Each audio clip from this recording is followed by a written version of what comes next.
Okay, with the time at 9:28, I'll just take this off.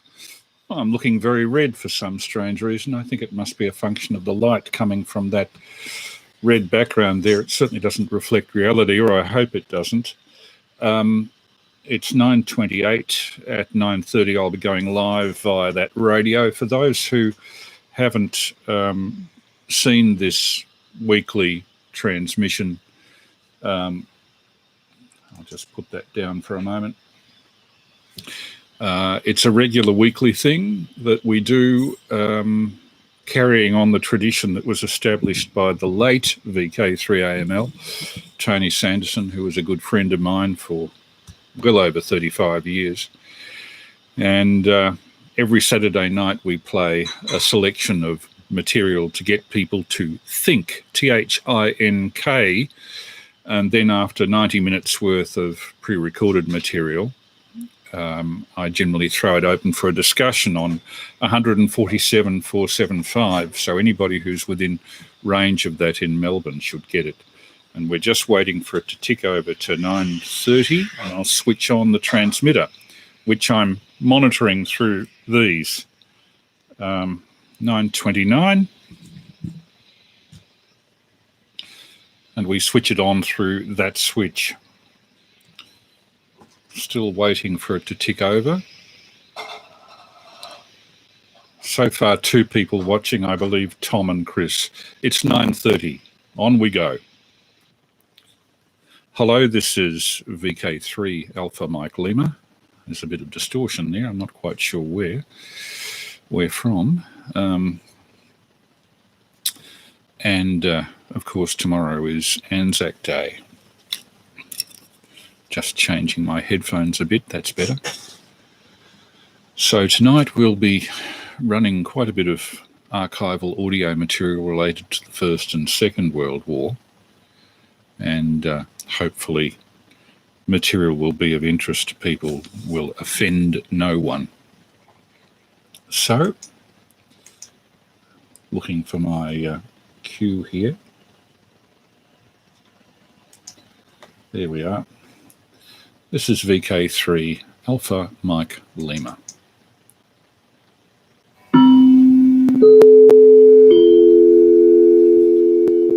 And we've got our chimes to work, which at least is a good sign, even if it is about 20 dB too high. So I pull the level back a little. Hello on the YouTube live stream to Dennis, the avid watcher, to Chris VK3CJK, who's on here as Osmosis 1951. Unfortunately, Chris is in Lilydale in a position where he can't hear us direct on radio because of the hill that's at the far side of Ringwood. Mill Park, I think, is there. I'm not quite sure. And Dennis is VK2DKO, so he's up in New South Wales. So we do reach a few people via YouTube Live that we can't reach via radio. Perhaps now we'll go back to a collection of archival audio material, which I've picked up along the traps over a, gosh, must be a 30-year period. Second World War broadcast of an aerial dogfight over the English Channel being done as a broadcast unexpectedly by somebody who was at Dover looking up at the time with a recording machine. And what followed, how can I describe this? People had become so used to war, so used to the killing, that it all seemed like it was commentary on a football match. But here's Charles Gardner, pardon me, of the BBC, talking about a dogfight above him, speaking from the beach at Dover in 1943. Well, now the Germans are dive bombing a convoy out into sea. There are 1, 2, 3, 4, 5, 6, 7 German dive bombers, Junkers 87s. There's one going down on his target now. Bomb. No, missed the ships. He hasn't hit a single ship. There are about 10 ships in the convoy, but he hasn't hit a single one. And there you can hear our anti-aircraft going at them now. There are 1, 2, 3, 4, 5, 6. There are about 10 German machines dive bombing a British convoy, which is just out to sea in the channel. I can't see anything. No, we thought he got a German one had been got then, but now the British fighters are coming up. Here they come in absolute steep dive, and you can see their bombs actually leave the machines and come into the water. You can hear our own guns going like anything now. I'm looking round now, I can hear machine gun fire, but I can't see our Spitfires. There must be somewhere there. Oh, here's one coming down now. There's one coming down in flames. Somebody's hit a German, and he's coming down. There's a long streak. He's coming down completely out of control, a long streak of smoke.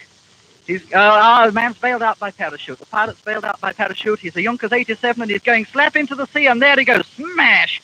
Terrific clump of water, and there was a Junkers 87. There was only one man got out by parachute, so presumably there was only a crew of one in it. Now then, there's a terrific mix-up now over the channel. It's impossible to tell which are our machines and which are the Germans. There's one definitely down in this battle, and there's a fight going on. There's a fight going on. You can hear the little rattles of machine gun bullets. That was a bomb, as you may imagine. Here comes, there's one Spitfire. There are the little bursts. There's another bomb dropping. Yes, it dropped. Oh, they missed the convoy. No, they haven't hit the convoy in all this. The sky is absolutely patterned now with bursts of anti-aircraft fire, and the sea is covered with smoke where the bombs have burst. But as far as I can see, there's not one single ship hit. And there is definitely one German machine down. And looking across the sea now, I can see the little white dot of parachute as the German pilot is floating down towards the spot where his machine crashed with such a big fountain of water about 2 minutes ago. Well, now everything is peaceful again for the moment. The Germans, who came over in about 20 dive bombers, delivered their attack on the convoy, and I think they've made off as quickly as they came. Oh yes, I can see 1, 2, 3, 4, 5, 6, 7, 8, 9, 10 Germans herring back towards France now for all they can go, and here are our Spitfires coming after them. There's going to be a big fight, I think, out there, but it will be too far away for us to see. Of course, there are lots more German machines up there. Can you see? Can you see, so? Yes, there are 1, 2, 3, 4, 5, 6, 7 on top layer. 1, 2, 3. There's 2 layers of German machines. They were all, I think, I couldn't swear to it, but they were all, I think, Junkers 87s. Where are 2 more parachuters? No, I think they're seagulls. Yes. You can hear the anti-aircraft battery still going. Well, that was a really hot little engagement while it lasted. No damage done except to the Germans, who lost 1 machine, and the German pilot is still on the end of his parachute. They're appreciably nearer the sea than he was. I can see no boat going up to pick him up. So he'll probably have a long swim ashore. But that was a very unsuccessful attack on the convoy, I must say. Right. Well, there's another fight going on way up now. I say about 20, 25,000, even 30,000 feet above our heads, and we can't see a thing of it. The anti-aircraft guns have just put up 1, 2, 3, 4, 5, 6 bursts, but I can't see the aeroplanes. There we go again. What? What? Yes, we just hit a Messerschmitt. Oh, that was beautiful. He's coming right down now. I think definitely that burst got him. Down, yes, he's come down. He's come down. You hear those cries. He's finished. Oh, he's coming down like a rocket now. Absolute steep dive. Let's move around so I can watch him a bit more. Here he comes. Down in a steep dive. And Messerschmitt looking for the parachute, and he's looking for the... No, the pilot's not getting out of that one. Being followed down. What, there are 2 more Messerschmitts up there. I think they're all right. No, that man is finished. I think he's come down from about 10,000 or 20,000 feet to about 2,000 feet, and he's going straight down. He's not stopping. I think that's another German machine that's definitely put paid to. We don't think we shall actually see him crash because he's going into the top of a bank of clouds. He's smoking now. I can see smoke. And although we can't count him a definite victory because I can't see him crash, he's gone down behind the hill. He looks certainly out of control. Now we're looking up to the anti-aircraft gun. No, there's a Messerschmitt. I don't know whether he's down or whether he's trying to get out of the anti-aircraft, which are giving him a very hot time. Now there's a Spitfire. There are about 4 fighters up there, and I don't know what they're doing. 1, 2, 3, 4, 5 fighters fighting right over our head. Now there's one coming right down on the tail of what I think is a Messerschmitt, and I think it's Spitfire behind him. Oh, darn, they've turned away. I can't see. I can't see. Oh. Where's one crashing? No, I think he's pulled out, isn't he? And there's a... You can't watch these fights very coherently for long. You just see about 4 twirling machines. You hear a little burst of machine gun, and the time you picked up the machines, they've gone. Now, there are 1, 2, 3. Oh, whoops! There's a dogfight going up there. There are 4, 5, 6 machines wheeling and turning around. Now, hark at the machine guns going. Hark. 1, 2, 3, 4, 5, 6. Now there's something coming right down on the tail of another. Here they go. They're going back up. Yes, they're being chased home, and how they're being chased home. There are 3 Spitfires chasing 3 Messerschmitts now. Oh boy, look at them going, and look how the Messerschmitt... Hey, that is really grand. And there's a Spitfire just behind the first 2. He'll get them. Oh yes. Oh boy, I've never seen anything so good as this. The RAF fighters have really got these boys chased. Our machine is catching up the Messerschmitt now. It's catching it up. It's got the legs of it, you know. Now, right in the sight. Now, go on, George. You've got him. No, the distance is a bit deceptive from here. You can't tell. But I think something definitely is going to happen to that first Messerschmitt.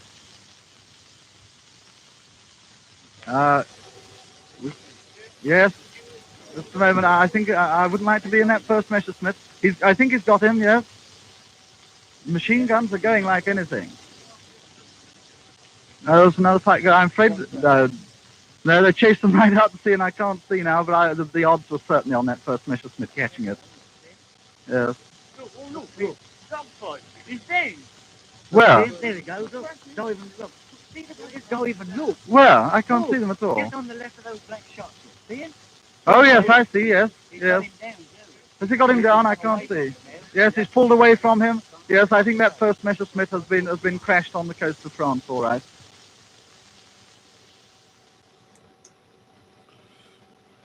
Charles Gardner of the BBC doing a commentary on a dogfight looking up from the coast at Dover in 1943. Isn't it extraordinary how people can get so accustomed to the background of war and killing that it all becomes like doing a commentary, as Dennis on our text box said, like a commentary on a sports match. It becomes divorced from the actual act of killing, which is one of the most worrying things of war. And yes, Dennis, we did have a lot of very good commentators like Chester Wilmot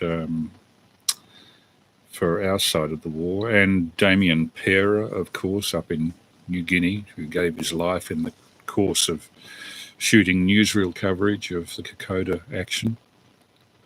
It does seem surreal at a distance of 80 years, but this is the thing that we're remembering at Anzac Day. And whether you were against the Vietnam War, personally I was against the Vietnam War, but I certainly can see the reasons for the Second World War, and would have had no compunctions in joining up had I been around in 1939-40.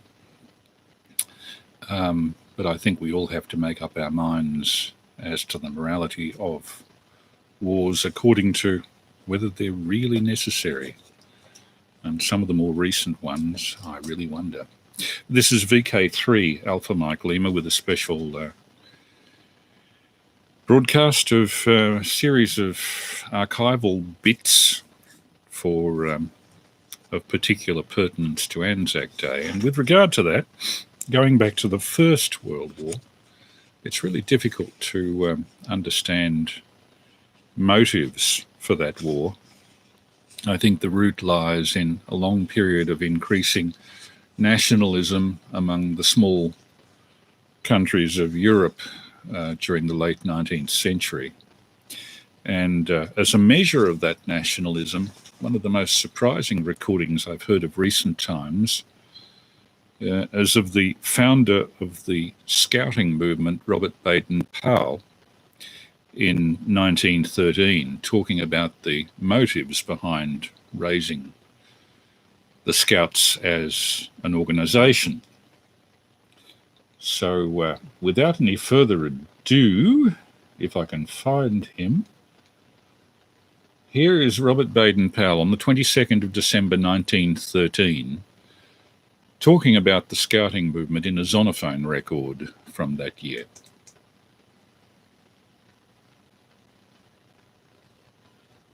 My brother Scouts, I want to remind you in a very few words of what your duty is as Scouts, apart from merely living in camp, cooking your own grub, and playing Scout games. First of all, of course, you are trusted on your honor to do your best to carry out the Scout promise, which is, first, to work for God and the King. Secondly, to help other people. Thirdly, to keep the Scout law. In addition to this, I want each one of you to help the great Scout movement by making yourself so good a Scout that you will later on be a Scoutmaster yourself. Remember what Lord Kitchener said of a Scout. Once a Scout, always a Scout. Don't forget, a very important part of your duty is quite a small thing, and that is to do a good turn to somebody every day. And now to you, Scoutmasters. You are doing a valuable work for the boys in training them to have character. You are doing a valuable work for the country, since you are making good citizens for the future. And you are doing much to prevent the present disgraceful waste of human material in showing your poorer brothers how to be good, successful men. You are also doing good for yourselves, because your only successful way of training your boys is to lead them by your own example in all things. In this way, you develop in yourself patience and pluck in the face of difficulties and discouragement. You practice a kindly feeling for others. You exercise loyalty and self-sacrifice, which cannot fail to make you yourself a better man and a better citizen. And now to you who are friends of the Scouts, may I say one word. Everybody admires the work of single-hearted, patriotic men. But do not be content to look on at others playing their part. Play the game yourselves. You have your chance. It is quite open to every one of you, man, woman, or child, to do something for your country, even if you only show your appreciation of what the Boy Scouts are trying to do towards turning themselves into good men. Take them seriously. Help them in any way you can, by a pat on the back when they do well. We want more young men and even young women to come forward as Scoutmasters. There is work for all, and good work. By encouraging these lads, you will be doing a great thing, not only for them, your younger brothers, but also for your country and for the empire. Your country and the empire. How often have we heard that on recordings of that period? That was Robert Baden-Powell, the founder of the Scouting movement, recorded in December 1913, exactly 6 months before the start of the First World War. It's hard to sort of imagine the amount of nationalism combined with testosterone that was being bandied about from country to country, as in my country's better than yours, I'll knock your block off if you don't agree with us. And it was not helped by the fact that most countries did not have women's suffrage at the time. It's hard to imagine a world where women did not have the vote. It was certainly the case in in Britain, which didn't have the vote for women fully until the 1920s. In connection with this, women were starting to protest about it, of course, at the time of the start of the First World War. And one of the principal protesters was a very forthright young woman named Christabel Pankhurst, one of the Pankhurst family, Emmeline, her mother, as well as herself, chaining themselves to the railings at Buckingham Palace. One of their members actually threw herself in front of the King's horse at the 1913 Derby and gave her life in the name of publicising women's suffrage. Christabel Pankhurst actually was sufficiently celebrated in her own time that she made a 12-inch disc for HMV in 1908, and we're about to hear that now. Christabel Pankhurst, women's suffrage. The militant suffragists who form the Women's Social and Political Union are engaged in the attempt to win the parliamentary vote for the women of this country. Their claim is that those women who pay rates and taxes and fulfill the same qualifications as men voters shall be placed upon the parliamentary register. The reasons why women should have the vote are obvious to every fair-minded person. The British Constitution provides that taxation and representation shall go together. Therefore, women taxpayers are entitled to vote. Parliament deals with questions of vital interest to women, such as the education, housing, and employment questions, and upon such matters, women wish to express their opinions at the ballot box. The honour and safety of the country are in the hands of Parliament. Therefore, every patriotic and public-spirited woman wishes to take part in controlling the actions of our legislators. For 40 years, this reasonable claim has been laid before Parliament in a quiet and patient manner. Meetings have been held and petitions signed in favour of votes for women, but no failure has been the result. The reason of this failure is that women have not been able to bring pressure to bear upon the government, and government moved only in response to pressure. Men got the vote not by persuading, but by alarming the legislator. Similar vigorous methods must be adopted by women. The excesses of men must be avoided, yet great determination must be shown. The militant methods of the women of today are clearly thought out and vigorously pursued. They consist in protesting at public meetings and in marching to the House of Commons in procession. Repressive legislation makes protests at public meetings an offence, but imprisonment will not deter women from asking to vote. Deputations to Parliament involve arrest and imprisonment, yet more deputations will go to the House of Commons. The present Liberal government profess to believe in democratic government, yet they refuse to carry out their principles in the case of women. They must be compelled by a united and determined women's movement to do justice in this matter. Next session, we demand the enactment of a women's enfranchisement measure. We have waited too long for political justice. We refuse to wait any longer.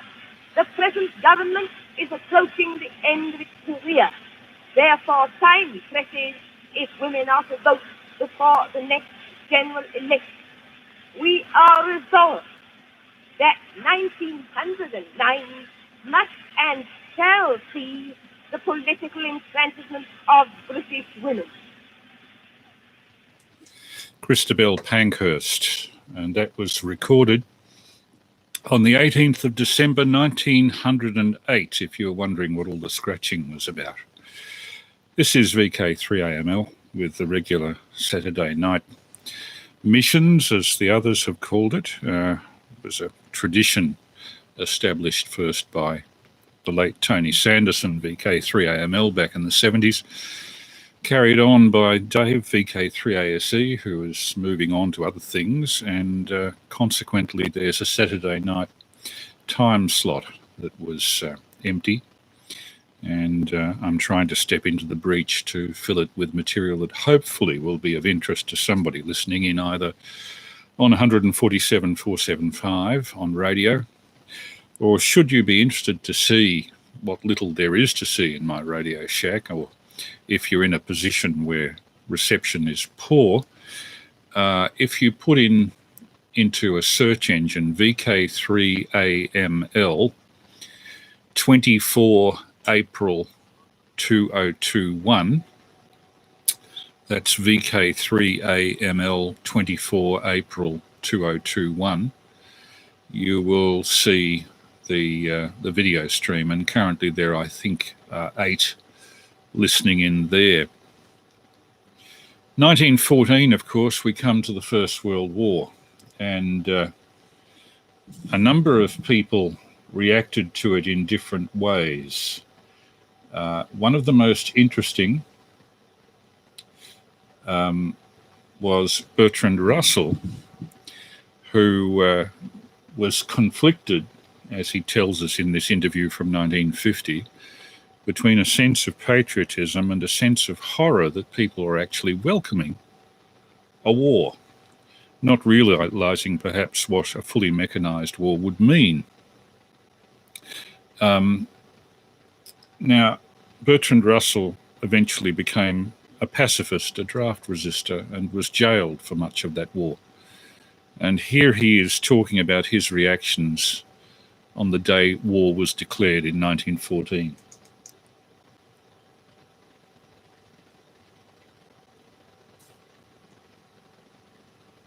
I spent the evening of August 4th walking round the streets, especially in the neighborhood of Trafalgar Square, noticing cheering crowds and making myself sensitive to the emotions of passers-by.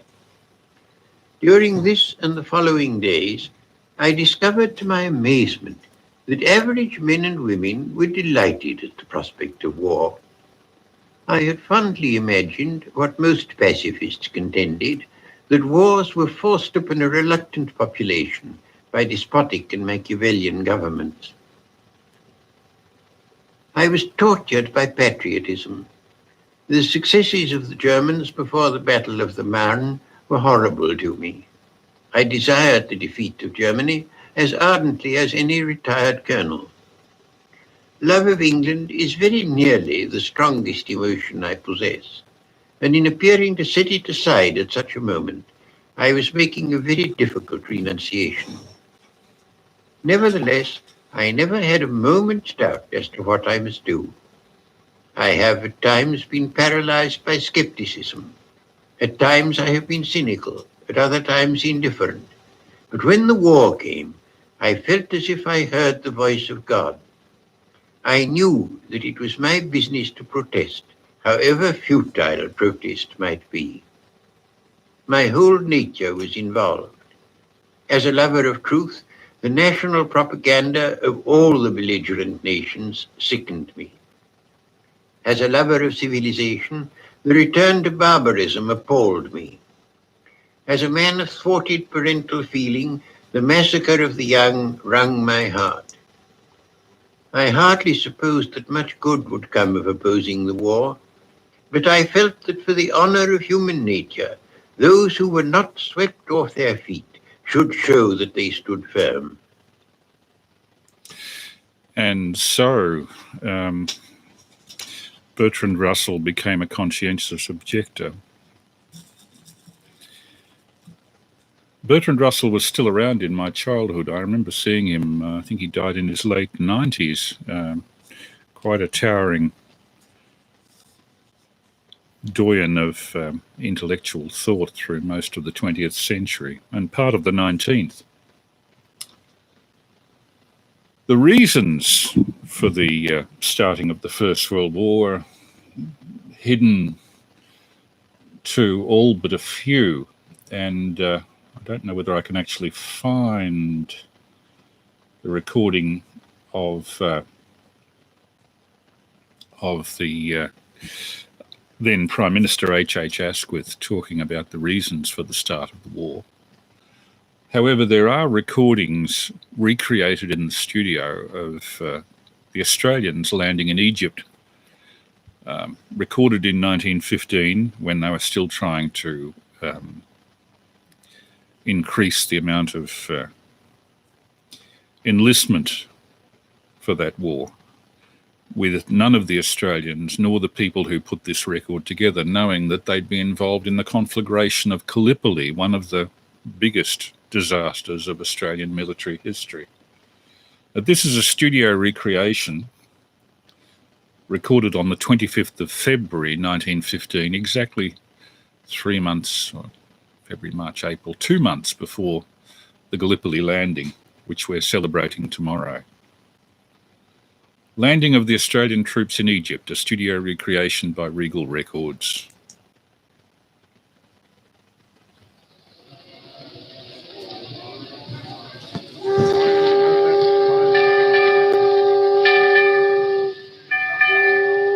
Well, boys, we'll soon be on shore now.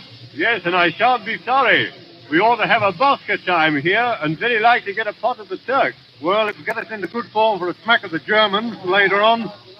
Seems to be a tidy crowd come down to meet us. Boys, let's give them a cooey. And now a cheer for luck. All together. Hip, hip.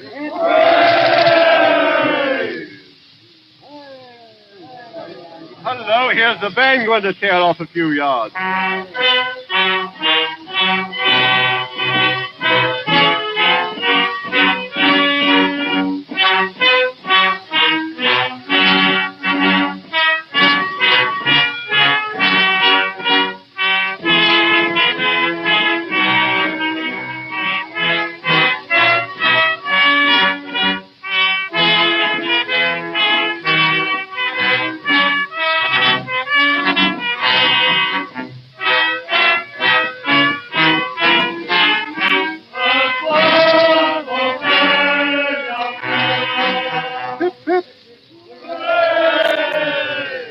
Make fast that road there. Look alive. Up at the gangway.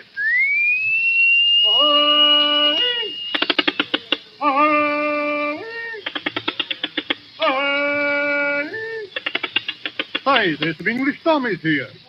What ho, mate? How goes it? First class. Where's your blooming kangaroo? Oh, he's all right. We've got a bonza kangaroo abaft the binnacle. Here we are, here we are, here we are again. Here we are, here we are, here we are again. Hello, hello, hello, hello, hello. Here we are, here we are, here we are again. Oh, oh, oh, oh, oh. Number 1, 2, 3, 4, 5, 6. Move to the right in 4. Form 4. Right by the left. Quick march.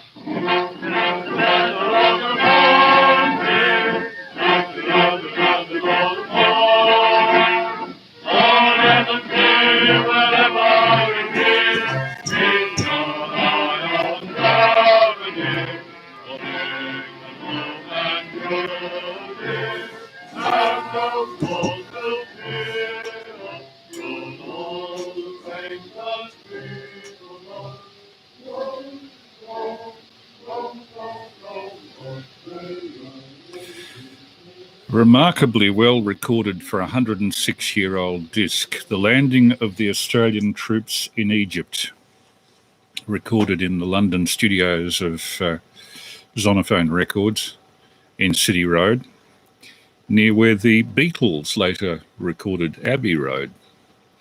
There were a number of studio recreations of various actions in the First World War. One was of the Battle of the Marne, if I can find it. One of the problems with internet locations of material is that it's difficult to find the stuff on when you have it on a memory which is full of material. One of the worst recordings of that period, and I'm going, now that I've got you sucked in, 10 people on, Sergeant Dwyer VC was a Victoria Cross winner in 1915 and was induced by one of the recording companies, Regal, to record a disc on one of his leaves from the trenches in France. And he couldn't say much that was against the war because he would have been criticised by his own battalion. He hinted at it. The only surviving copy of this that I've been able to find is in very poor condition, unfortunately. So the first part of it particularly, you'll have to strain to hear him. But poor Sergeant Dwyer was sent back to the Western Front just after this. He's actually buried in Bapaume on the Western Front. He copped it with a bullet within 6 weeks of this being recorded in 1915. So here is Sergeant Edward Dwyer VC with our boys at the front, 1915. They tell me that you would like to hear something of what our boys are doing at the front. And although I'm only a youngster, as told us so, I've seen about as much fighting as a good fighting man. So I think there's still a bit of fight left in me yet, if I get the chance to go out again. I was already in the army when the war broke out, and went to France on August 13, 1914, 9 days after the declaration of war. First big scrap we had was at Mons, the 12 o'clock Sunday news. The Germans don't take any count of Sunday. You people over here don't realize what our boys went through in those days. That march from Mons was a nightmare. Unless you've been through it, you can't imagine what an agonizing time it was. We used to do from 20 to 25 miles a day. We filled our haversacks with biscuits and ate them as we marched along. The longest march we had was from Jury-on-the-Aisne to La Bassée. That was after we had advanced on the Marne and started to push the Germans back to the Aisne. We were sent out to relieve the French at La Bassée. It might have been 40 miles. At any rate, we started off on the 4th March early in September. It was a Saturday morning, and reached La Bassée Sunday dinner time to relieve the French. We had a 4-hour sit down, and then we went straight into action in open formation. That was when we pushed them back 15 miles in 3 weeks. I remember September the 30th too. It was the day we drew the first pay since we'd been out there. 5 francs. We had to last as long as we could make it. No more pay until November. 5 francs more until November, and bread was a franc alone. There was only one thing that could cheer us up on the march, that was singing. We used to sing Tipperary choruses, invented by some of the chaps. Tipperary was in full swing then, and they'd always gone to something they'd invented themselves. It used to buck us up, and we would march all the better for it. Sometimes we'd sing some of C.H. Eliot's songs, you know, the chocolate-coloured coos, but we'd always go into something we'd invented. I don't think I've got much of a voice for singing, but I try and sing 1 or 2 of the choruses we used to sing. We're here because we're here, because we're here, because we're here. We're here because we're here, because we're here, because we're here.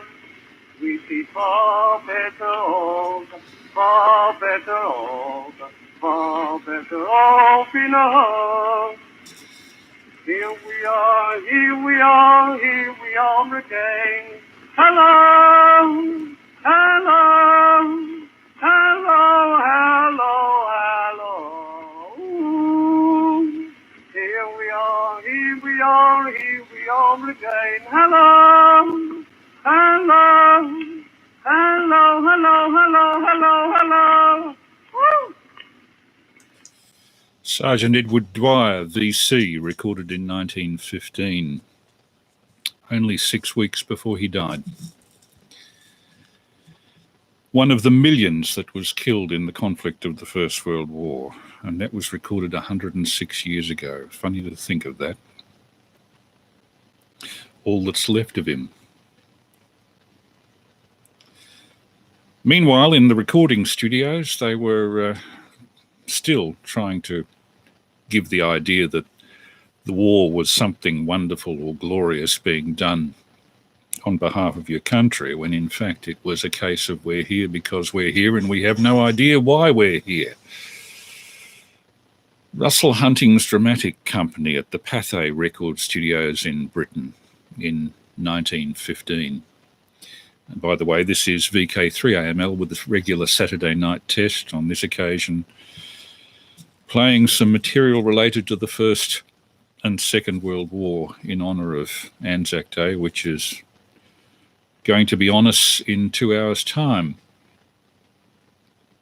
Russell Hunting's dramatic company was one of the studio recreation companies, orchestra-based, which were trying to drum up enlistment by portraying the Germans as an evil force to be wiped off the earth, which you'll hear in a moment. That this is the false impression of the First World War being given by the first propagandists of audio, the gramophone companies. And you'll notice that the dispatch riders in this are supposed to be riding horses, and you'll hear, and it's always amused me that that sort of sound effect indicate the horse had 3 legs. The Battle of the Marne, a studio reconstruction from 1915.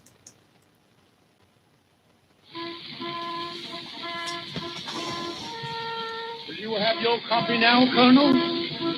What time is it, Wilkins? 4 o'clock, sir.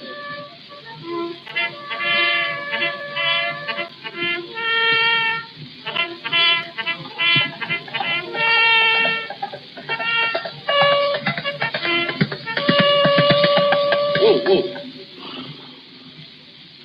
Dispatch from headquarters, Colonel. Orderlies!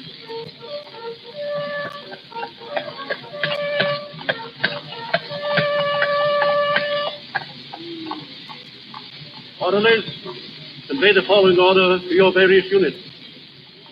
You will probably be attacked at sunrise. Hold your positions in the village at all costs. Prepare for a general advance with all your forces.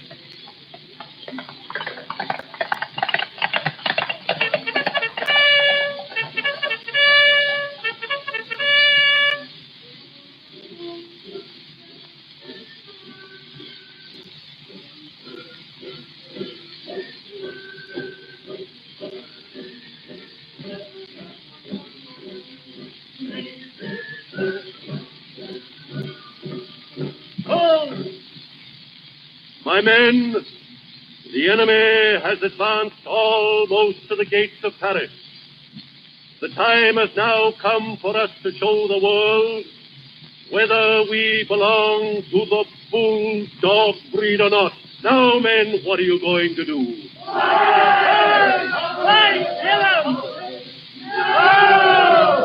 That's the spirit, my boys. Now, my soldiers, I want you to fight. Fight for right and justice.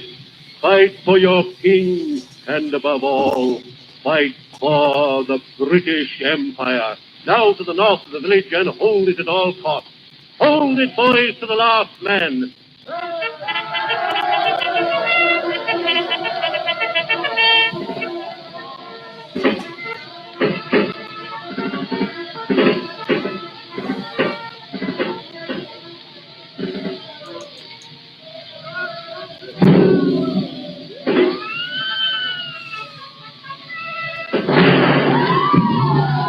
All the women, throw them into the rear. Get those women away.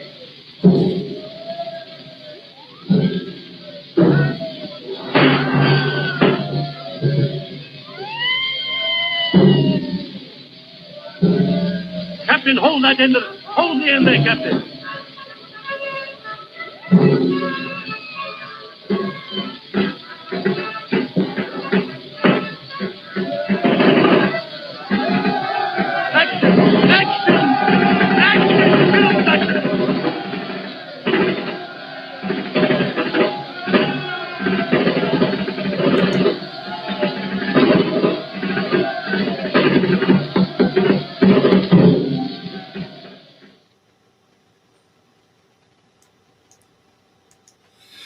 The Battle of the Marne, a studio reconstruction of the battle that stopped the Germans from reaching Paris in 1914, and a long way from the reality of war. This is VK3 Alpha Mike Lima with the regular Saturday night test session. In addition to a transmission on 147.475, we're going out on YouTube Live. If you care to put into Google VK3AML 24 April 2021, you should be led to the video stream that I'm currently running in concurrence with the radio transmission on VHF.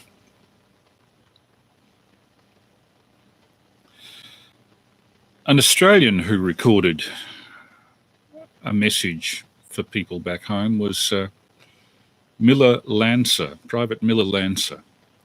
And like so many other Australians, he got to Cairo for basic training in preparation for Gallipoli. And while on leave there, he found a shopfront recording studio run by an Armenian in the back streets of Cairo, an Armenian named Mekian. And Private Lancer got the idea of sending a spoken message back to his parents and friends back in Sydney, where he lived, in Chatswood, in fact.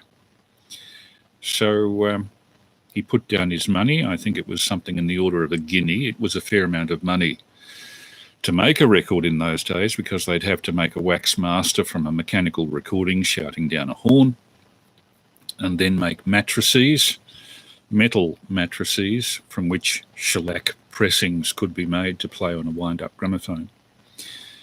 And both the matrices and the record were sent to Private Lancer's parents in Sydney, which is a damn good thing, because he gave his life for his country at Gallipoli.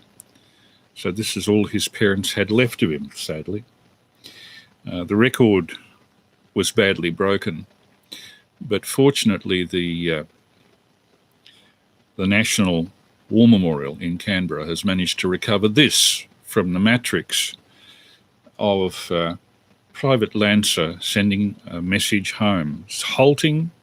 It's not rehearsed. This is one of our boys in France in 1915, or rather, I should say, in Egypt in 1915. Probably one of the few whose voices were recorded out of the millions that gave their lives.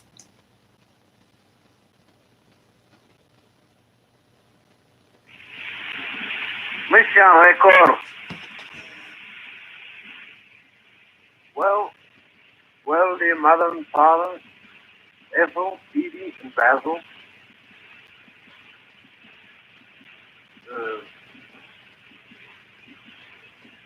this is rather a novelty to come to Australia this way. But here I am, can't see and can't be seen, or welcomed in the usual way with a hug and a kiss. I can't speak long with you this trip. Tell Jim Seymour to come in so that I can wish him all of his family the compliments of the season. Jim, I wish you the compliments of the season with any amount of good luck. My thoughts are very often on a friend in Robinson Street. Well, Father, I was pleased to get that souvenir of the Australians who volunteered to keep the flag flying, and we're going to do it.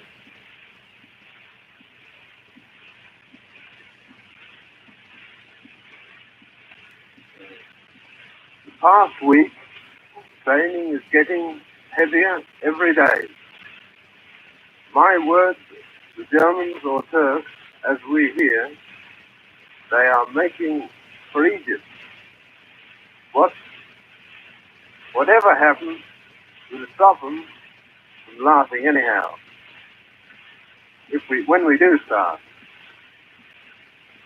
I don't know that I can say a great deal more now, Mother. this is a time-limited sort of affair.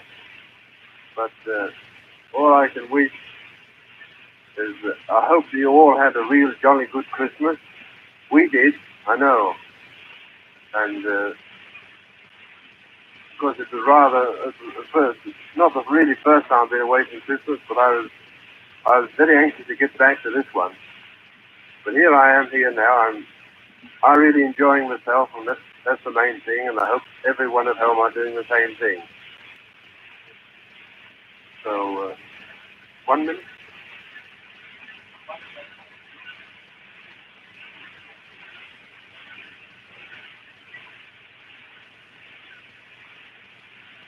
Ethel, when is Ethel going to do this 24 hours again? I wish I could go and we could go to the theatre together, something like that. But I can't. You see, I can't leave this instrument. I can't jump out of it. So I think I'll have to close now and wish you goodbye for the time being, anyhow. Well, goodbye, everybody, and good luck.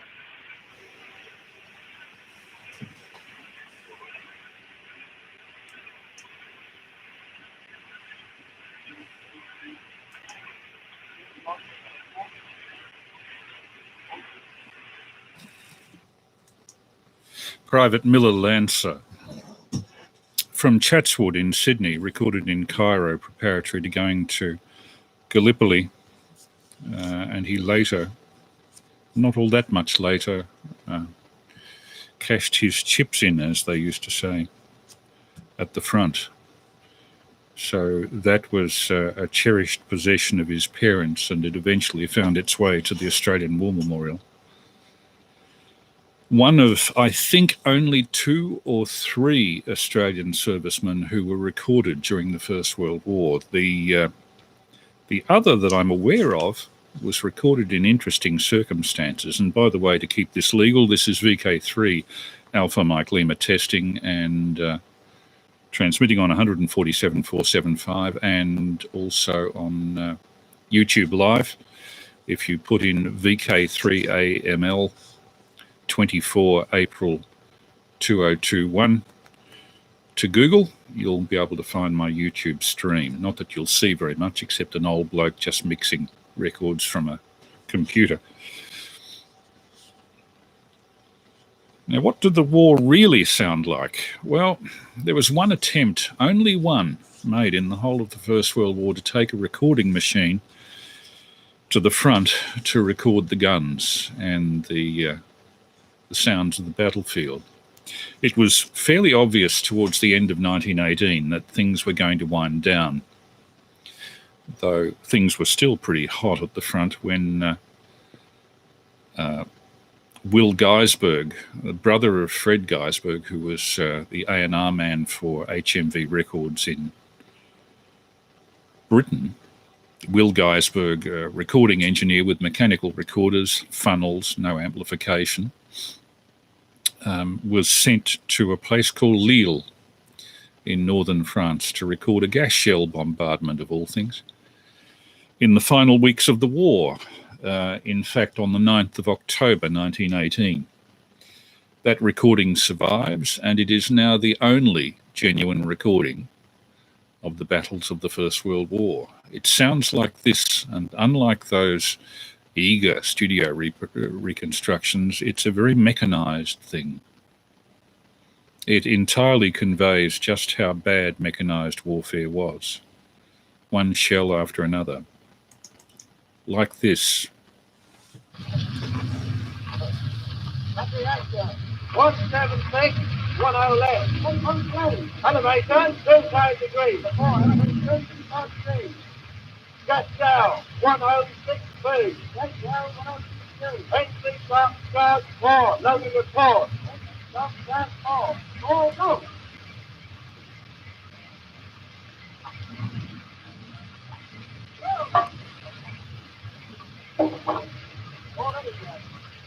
Four.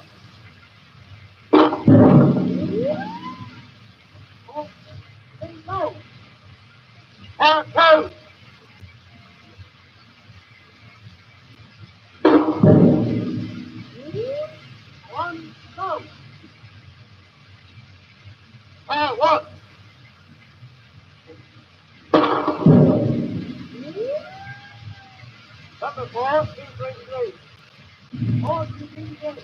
This one's slowly. Halfway. Two.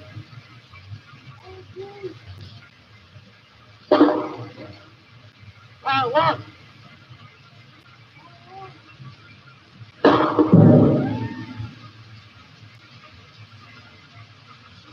Three.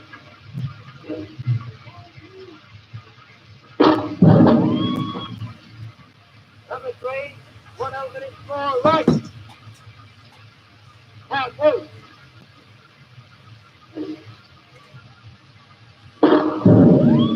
One.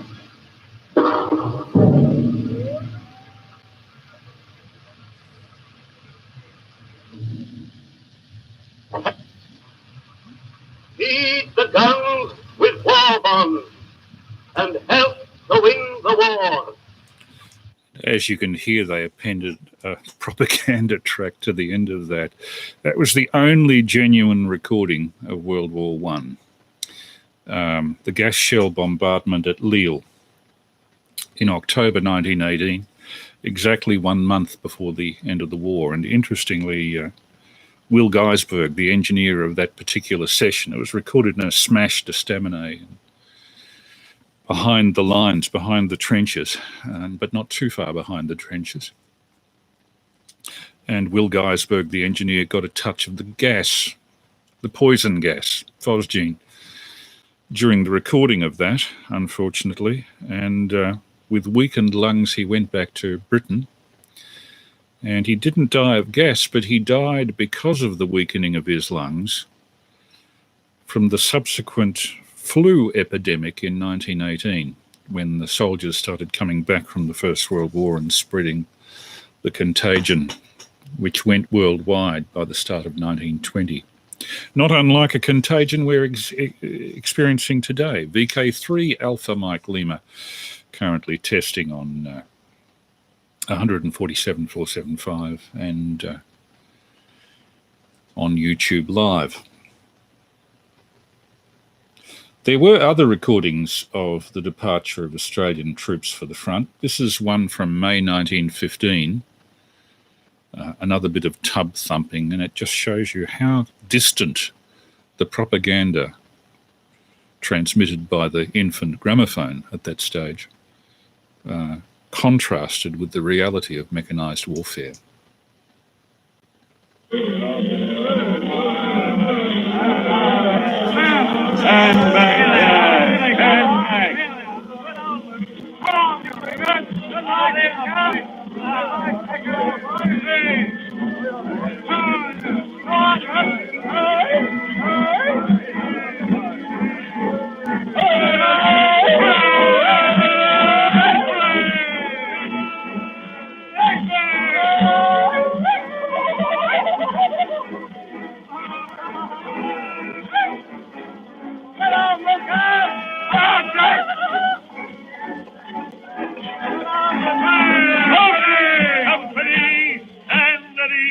Oh, you little bastard! On the right! Back up!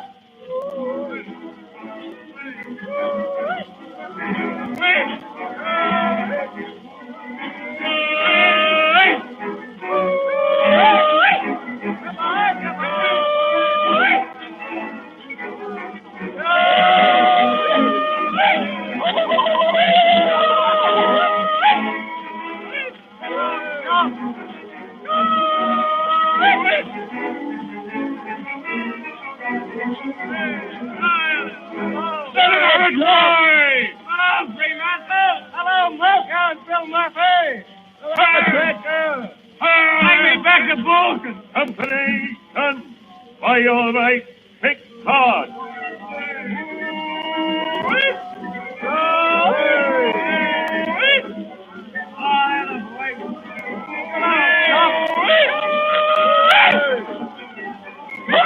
Goodbye there. Now mind the step or you'll pitch over the gangway. Goodbye. Goodbye. Goodbye. Goodbye, Jack.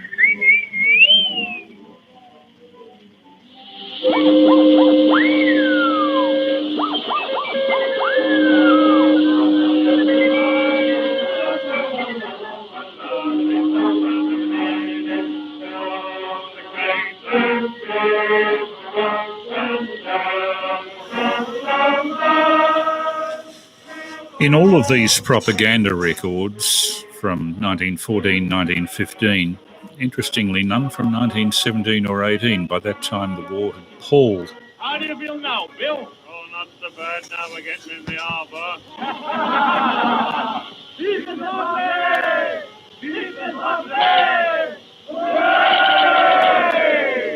Vive les Anglais. That's rather, how can you put it? Rather an optimistic view of what things would be like when they got to the front. There is in existence a recording that, well, it kind of is and it kind of isn't. It's the guns falling silent at the end of the war. It's not an actual gramophone recording. What this is an acoustic recording that was made with acoustic measuring devices on what's called an oscillograph film. They had an extraordinary sort of a measuring device, an acoustic measuring device with pickup microphones, carbon microphones, telephone microphones that were buried in various places near the place of observation where they had an artillery post. And by the difference in time of arrival of the sound waves through the ground, they could measure the direction in which they could point their guns. And in fact, people are quite surprised that in 1918 such things were around. Now, one of the oscillograph records happened to be running at 11 a.m. on the 11th of November 1918, just as the guns fell silent. And what some very clever people have done is to get the oscillograph record to compare it with synthesized recordings of the same howitzers and shell devices that were used on the Western Front at that time, and to recreate from the oscillograph record the actual sound of the guns falling silent at 11 a.m. exactly as it would have been. And here are the sounds. This is the absolute end of the First World War.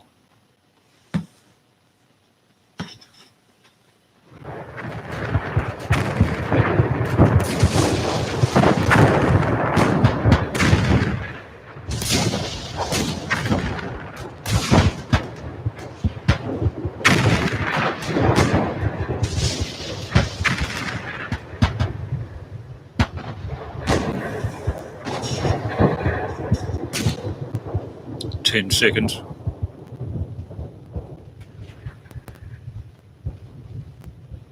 And it literally finished in seconds. A final shot.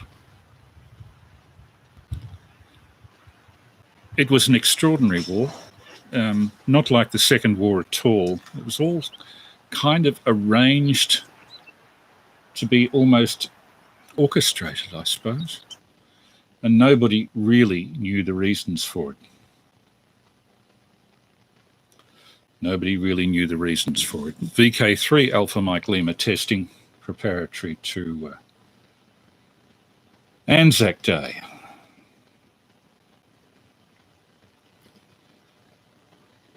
I'm trying to find a recording at the moment of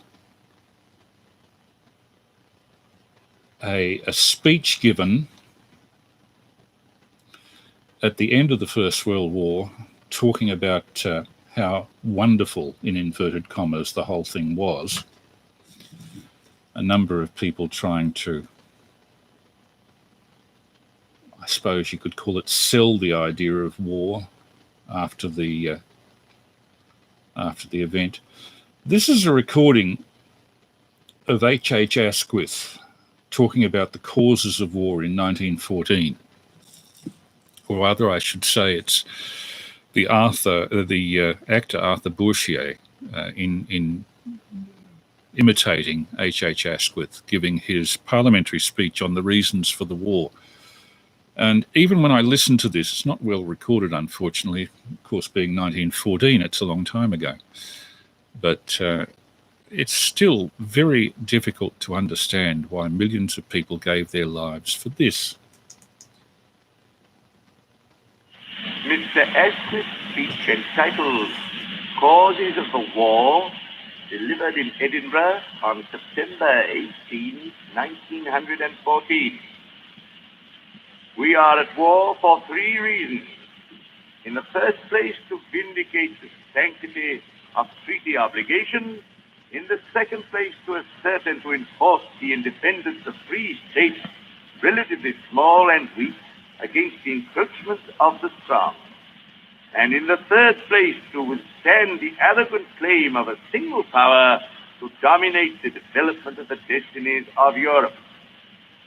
We were believed by the German Emperor and his people to be the decadent descendants of a people who, by a combination of luck and fraud, had managed to obtain dominion over a vast quantity of the surface and the populations of the globe. This fortuitous aggregation, which goes by the name of the British Empire, was supposed to be so insecurely founded and so loosely knit together that at the first touch of serious menace from without, it would fall to pieces and tumble to the ground. Our great dominions were getting heartily tired of the imperial connection. India, it was notorious to every German traveler, was on the verge of open revolt. And here at home, we, the people of this United Kingdom, were riven by dissension so deep and so fierce that our energies, whether for resistance or for attack, would be completely paralyzed. What a fantastic dream, and what a rude awakening. And in this vast and grotesque and yet tragic miscalculation is to be found one of the roots, perhaps the main root, of the present war. Our task will not be a light one. Its full accomplishment will certainly take months. It may even take years. I have come here tonight not to ask you to count the cost, for no price can be too high to pay when honor and freedom are at stake, but to put before you the magnitude of the issue and the supreme necessity that lies upon us as a nation to rise to its height and acquit ourselves of our duty. Our supremacy at sea has not been seriously questioned. Full supplies of food and of raw materials are making their way to our shores from every quarter of the globe. Our industries, with one or two exceptions, maintain their activities. Meanwhile, the merchant shipping of the enemy has been hunted from the sea. If we turn to our army, we can say with equal justice and pride that during these weeks it has revived the most glorious record of its past. Sir John French and his gallant officers and men live in our hearts as they will live in the memories of those who come afterwards. But splendid achievements such as these cannot be won without a heavy expenditure of life and limb, of equipment and supplies. These gaps have to be filled. We want more men, and perhaps most of all, help for training them. Everyone in the whole of this kingdom who has in days gone by as officer or as non-commissioned officer served his country, never had a greater or more fruitful opportunity of service than is presented to him today. We appeal to the manhood of the free kingdom. To such an appeal, I know well, Scotland will not turn a deaf ear. Scotland is doing well, and indeed more than well. What is it we offer to our recruits? They come to us of their own free will to meet a national and an imperial need. and they have to face the prospect of a spell of hard training from which all luxuries are rigorously banned. But then, when they are fully equipped for their patriotic task, they will have the opportunity of striking the blow, it may be even of laying down their lives to maintain the honor and the good faith of our country, to shield the independence of free states, to protect against brute force the principles of civilization and the liberties of Europe. The old BS. We're fighting this war for liberty. Of course, the people on the other side said the same damn thing. And it was all due to nationalism, national pride. Do I have anything of Billy Hughes from World War I, asks Dennis on our text box. Not from that period, but his earliest recording was a recording for the 1929 federal election, which I'll probably run on a subsequent week. An interesting character. Started out on the Labor side and then turned conservative. At the end of the First World War, one of the American Anglophiles, I suppose you could call him, who helped America into the First World War in 1917, was induced to make a record only 1 month, or less than that, 3 weeks after Armistice Day, talking about the results of that war. His name was US Congressman James Beck, and his speech to the Colonial Institute was recorded. My lords and gentlemen, I cannot conclude without attempting to interpret as an American the fraternal admiration which my nation feels for Great Britain's wonderful achievement in this mighty tournament of the nations. The legend which best embodies the chivalry of our English-speaking race tells us that King Arthur sleeps in Avalon, but that he will come again and draw his knightly sword if ever England were in desperate need. When did a poet's dream ever have a fairer realization than in the epic of the last 4 years? King Arthur and the Knights of the Round Table would give hearty welcome at their board to the new warriors of England, to French and Hague, Plumer and Maud, Fitzclarence, Cavan, and the knightly Allenby. Everywhere England's white plume, like that of Harry of Navarre, has been in the forefront of every battle line. Her soldiers entered the city of the caliphs, still dreaming of the Arabian Nights. They did that which the soldiers of the lion-hearted Richard failed to do. They have taken, after many centuries, the Holy Sepulchre from the Muslims. Was it not said of old of Arthur, and men say that he shall come again and shall win the Holy Cross? Was not the prediction gloriously fulfilled when Allenby entered Jerusalem and rescued the place of the Holy Cross? The soldiers of England passed by the ruins of Nineveh and Babylon and pitched their tents in the shadow of the pyramids. They trod the paths of Cyrus and Darius.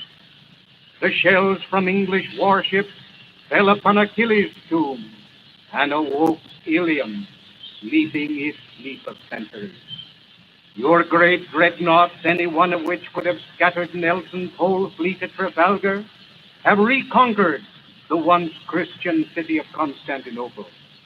Your soldiers crossed the Alps like Hannibal and Caesar. They trod the Via Triumphalis of ancient Rome, and in the shadow of the mighty Alps saved the plains of Lombardy and Venetia to Italy. They died so bravely to save Russia on the banks of the Volga and the Vistula. They stood on the Marne with the heroic soldiers of France and beat back the modern Attila and his Huns. They crossed the Aisne and captured the heights of Creon, as Caesar did 2,000 years ago. They defended the banks of the Yser, and nothing in all the history of Great Britain will be more glorious to future generations than that thin red line which from October 14th to November 10th held back at east of immortal memory the overwhelming masses of Germans and saved the Channel ports.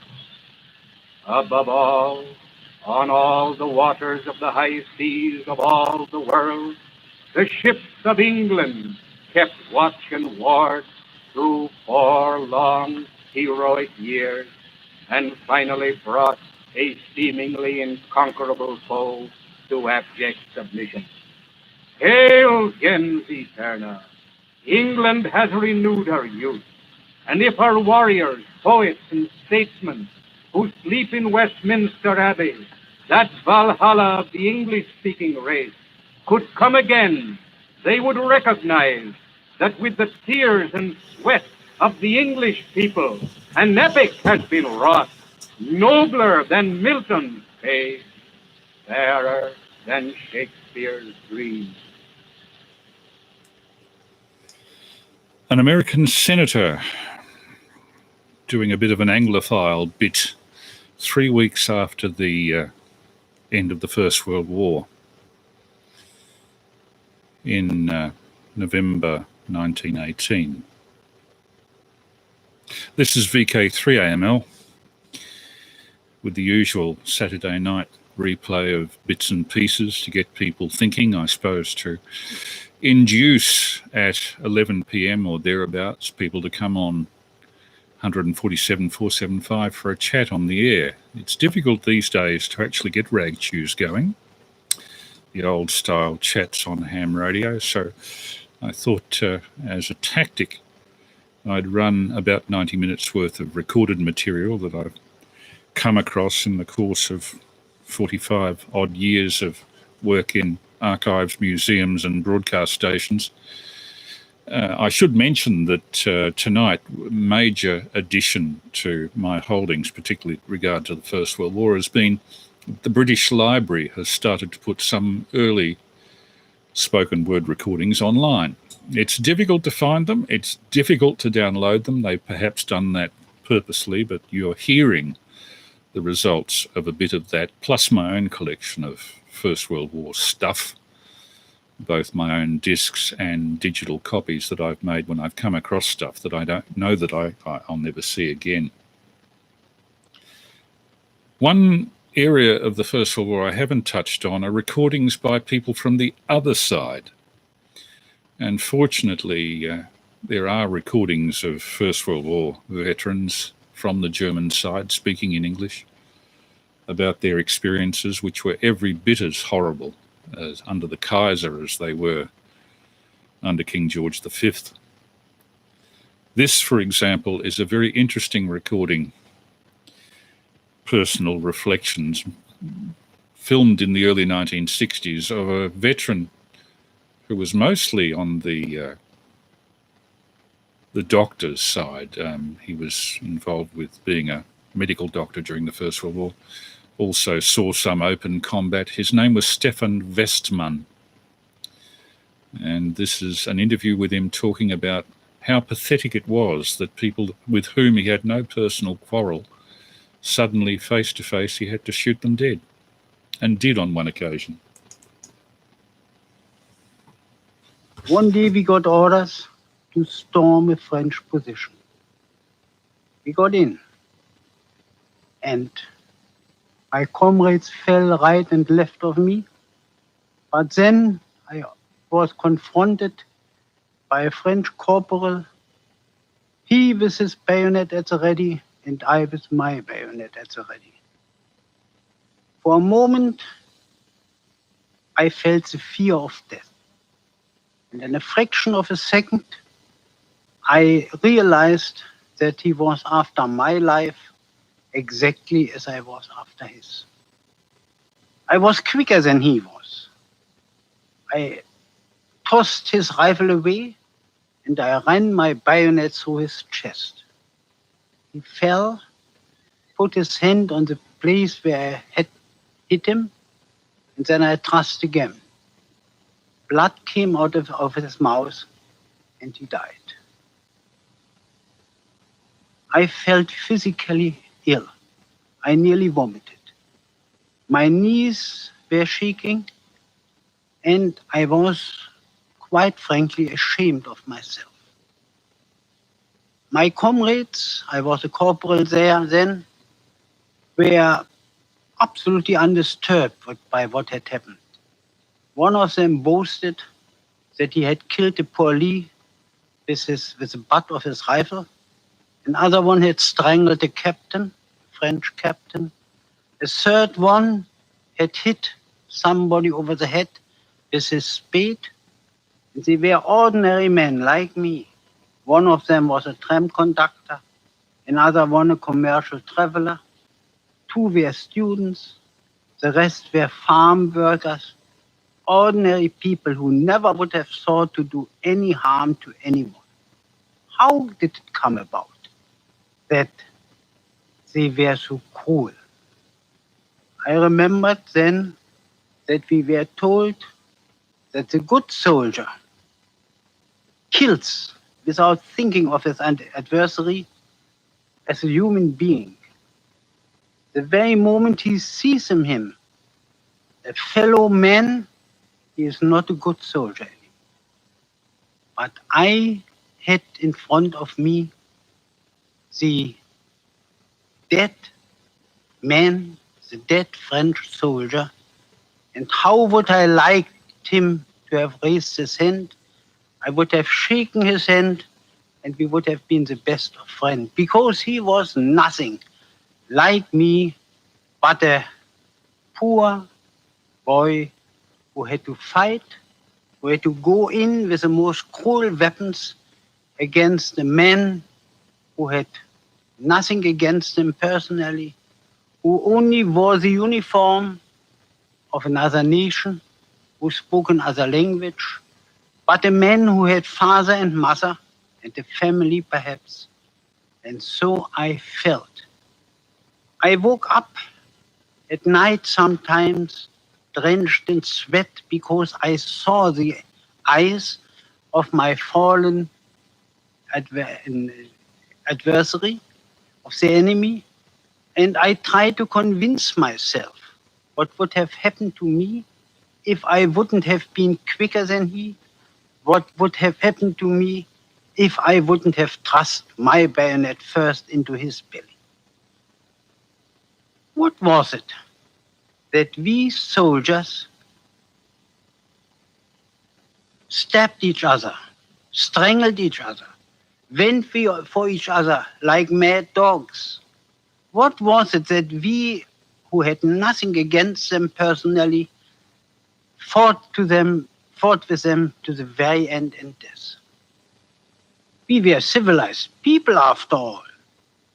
But I felt that the culture we boasted so much about is only a very thin lacquer which chips off the very moment we come in contact with cruel things like real war. To fire at each other from a distance, to drop bombs is something impersonal. But to see each other's white in the eyes and then to run with a bayonet against a man, that was against my conception and against my inner feeling. Anything else? Cut. The crew that were filming that were obviously as overwhelmed by that story as I was when I first heard it. I have used it before on the missions for either November the 11th or Anzac Day, because it's very telling of how thin the veneer of civilization is when one's life is at stake. And perhaps the leaders of these countries who don't actually have to be on the battlefield should hear that. One part of the conflict in which races were marginalized because they were considered inferior during the First World War were the Islamic countries, the Arabian countries, where T. Lawrence did so much to push himself as the great saviour. An account of the struggles of the Arabian countries wasn't really recorded until 1931, and even then it was a rare English language appeal by the Islamic leader, the Aga Khan III, who died in 1957, talking about the problems of the Arab countries as they were between the wars. And his hope was that religious fundamentalism would be modernized, that people could retain their religions without getting too extreme about it. And of course, with both American fundamentalism and Islamic fundamentalism, we haven't seen a great deal of change in the 90 years since this was recorded. So here is the Aga Khan in 1931 doing a talk about the future of the Arabian sector of the world and his hopes for it and his despair at its current 1931 state of poverty and backwardness. The world of Islam today is at a turning point of its history. The Middle Ages are over, and either Islam must now go forward or be added to the other might-have-beens of history.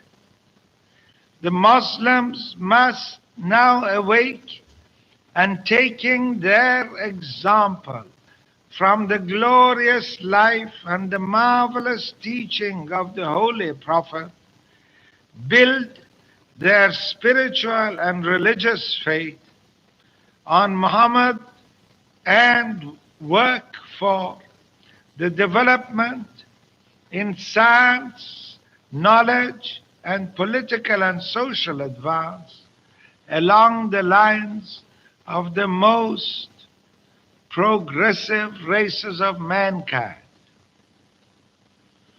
Formalism and verbal interpretation of the teachings of the great Arabian are in absolute contradiction with the whole history of the Prophet.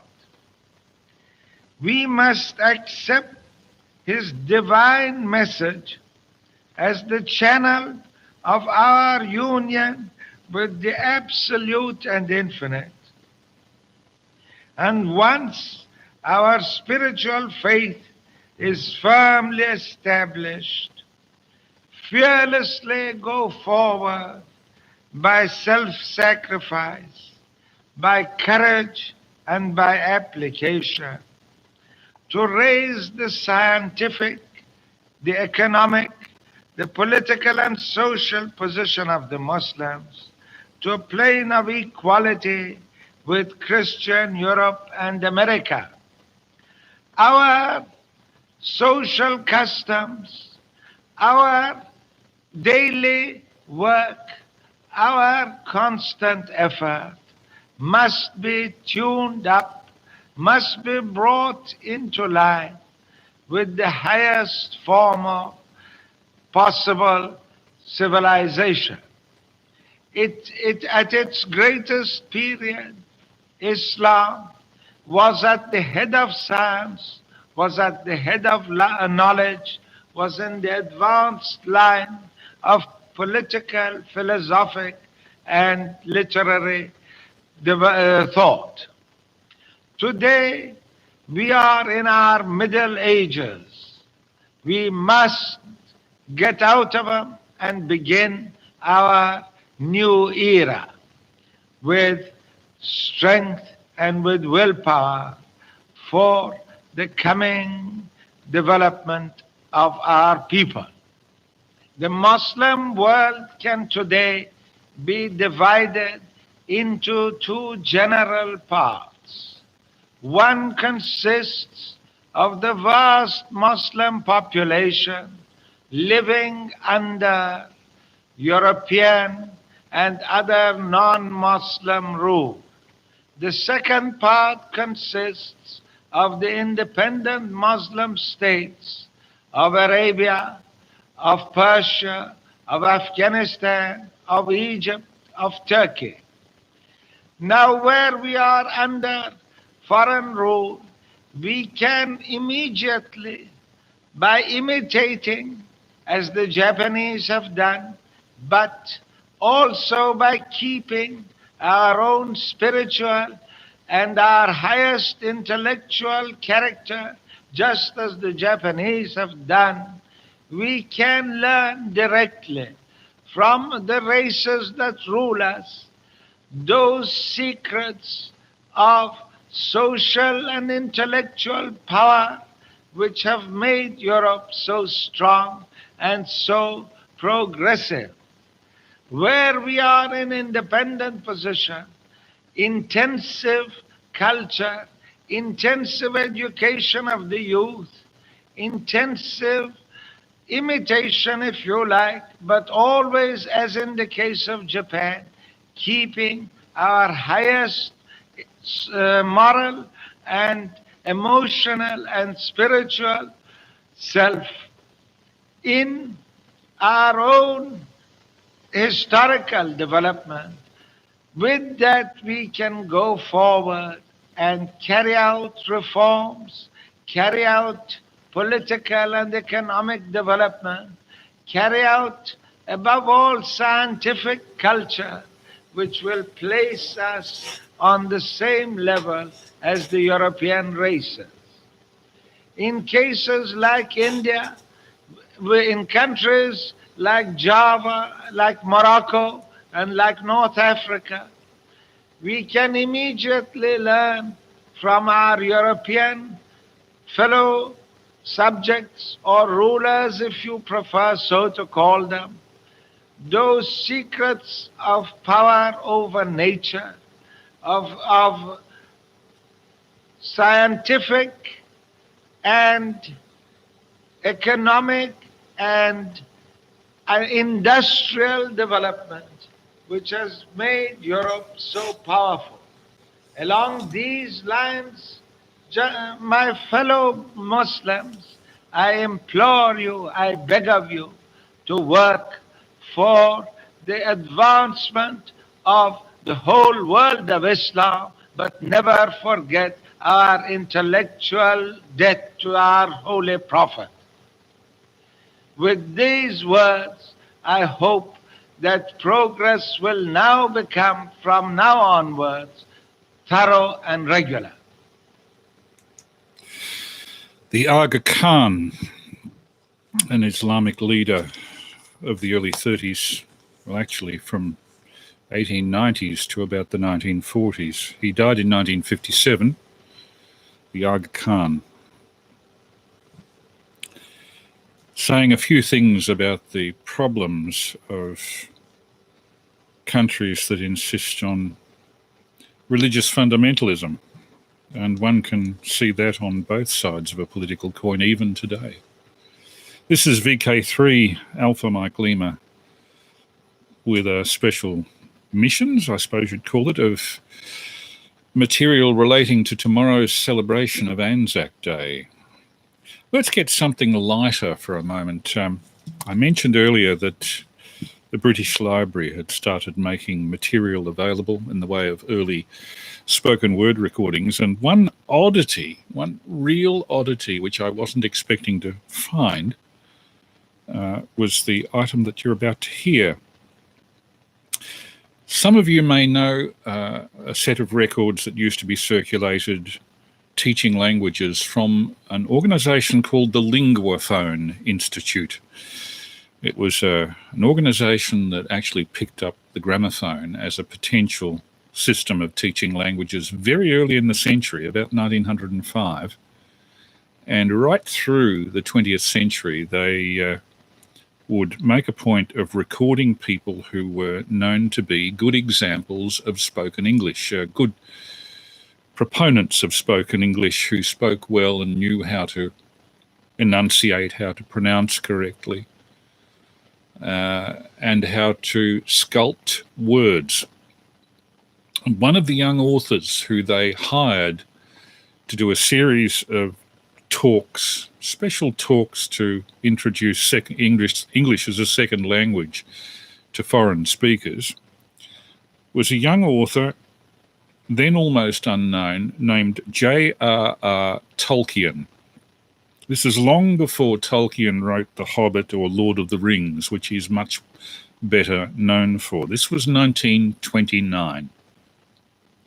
And interestingly, J.R.R. Tolkien's first example passage for Linguaphone was a combination of two talks, one on a tobacconist's, which is a little bit non-PC now, and one on radio, as it was in 1929.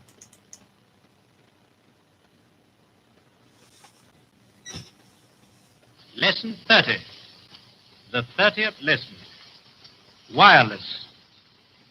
Wireless, or radio as it's sometimes called, is the most wonderful discovery in an age of discoveries. Seated comfortably in your home, you can hear music, lectures, and news broadcast hundreds of miles away.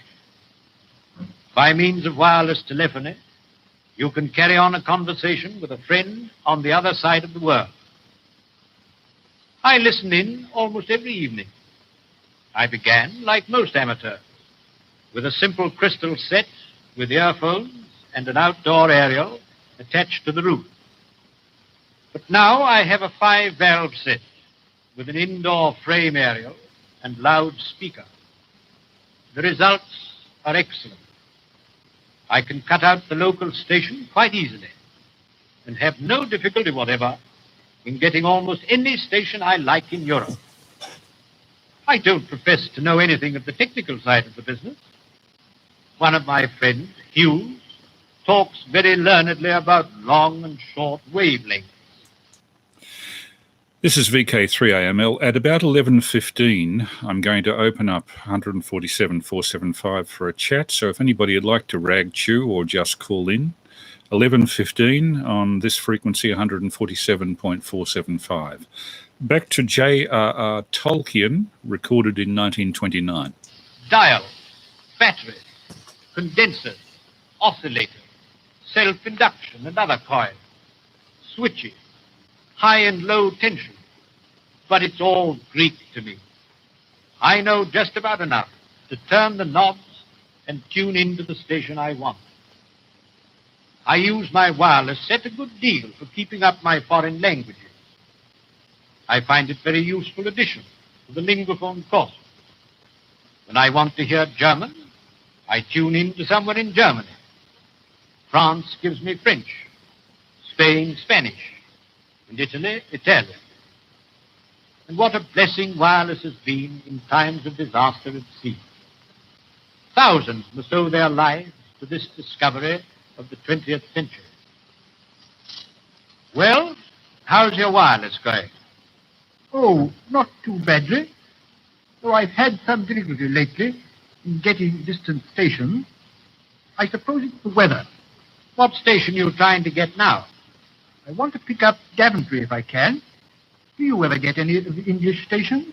I do sometimes, but mine is only a 3-valve set, and not of the latest type either. So I'm not always successful in getting England. Shh. Here we are. Listen. What's he saying? This is London and Daventry calling the British Isles. He is going to tell us all about the weather, and then there will be a concert from the Queen's Hall. That ought to be very good. It is. Shh. Listen. Can you hear the orchestra tuning up? And now the applause as the conductor walks up to his desk. What are they going to play? Have you got the program? Yes. Here they are, as clear as anything. You know this, of course, the Tristan Overture by Wagner. Isn't it marvelous to think that we can sit here in comfort and listen to music hundreds of miles away? Yes, it is. Very wonderful indeed. Who would have thought it possible, say 25 years ago, that we should be able to hear, while sitting in our own room, the waltz played in Vienna, a mazurka played in Warsaw, chamber music from London, an opera from Berlin or Rome. And before long, I suppose, television will be as common as broadcasting is today. Lesson 20. The 20th lesson. At the tobacconist. If anybody were to ask me which shop windows I found the most interesting in London, I should find it very hard to answer. My wife, I know, would be all in favor of the drapers, the milliners, and the jewelers. My eldest son would be all for the sports shops with their golf clubs, tennis rackets, cricket bats, and football. Medical authorities warn that smoking is a health hazard. The children would vote for the toy shops. And I must confess to a weakness for the tobacconist's window. Not that I smoke a lot, but there's something fascinating about seeing the neat little piles of different colored tobaccos, the beautifully polished briar pipes, the attractive boxes of cigars and cigarettes. If you smoke a pipe, you have the choice of dozens of excellent brands of pipe tobacco. If you are fond of cigars, then you can get them at any price you care to pay. And if you prefer cigarettes, then you may have Virginian, Turkish, or Egyptian, whichever you like. Virginian cigarettes are, of course, those made of American tobacco.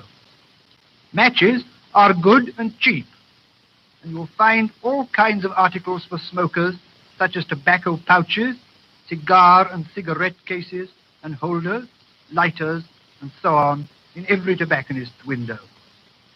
Many tobacconists, especially in the suburbs, are at the same time newsagents, stationers, and booksellers, so that you can also buy books, magazines, newspapers, picture postcards, and other stationery, notepaper, envelopes, and so on.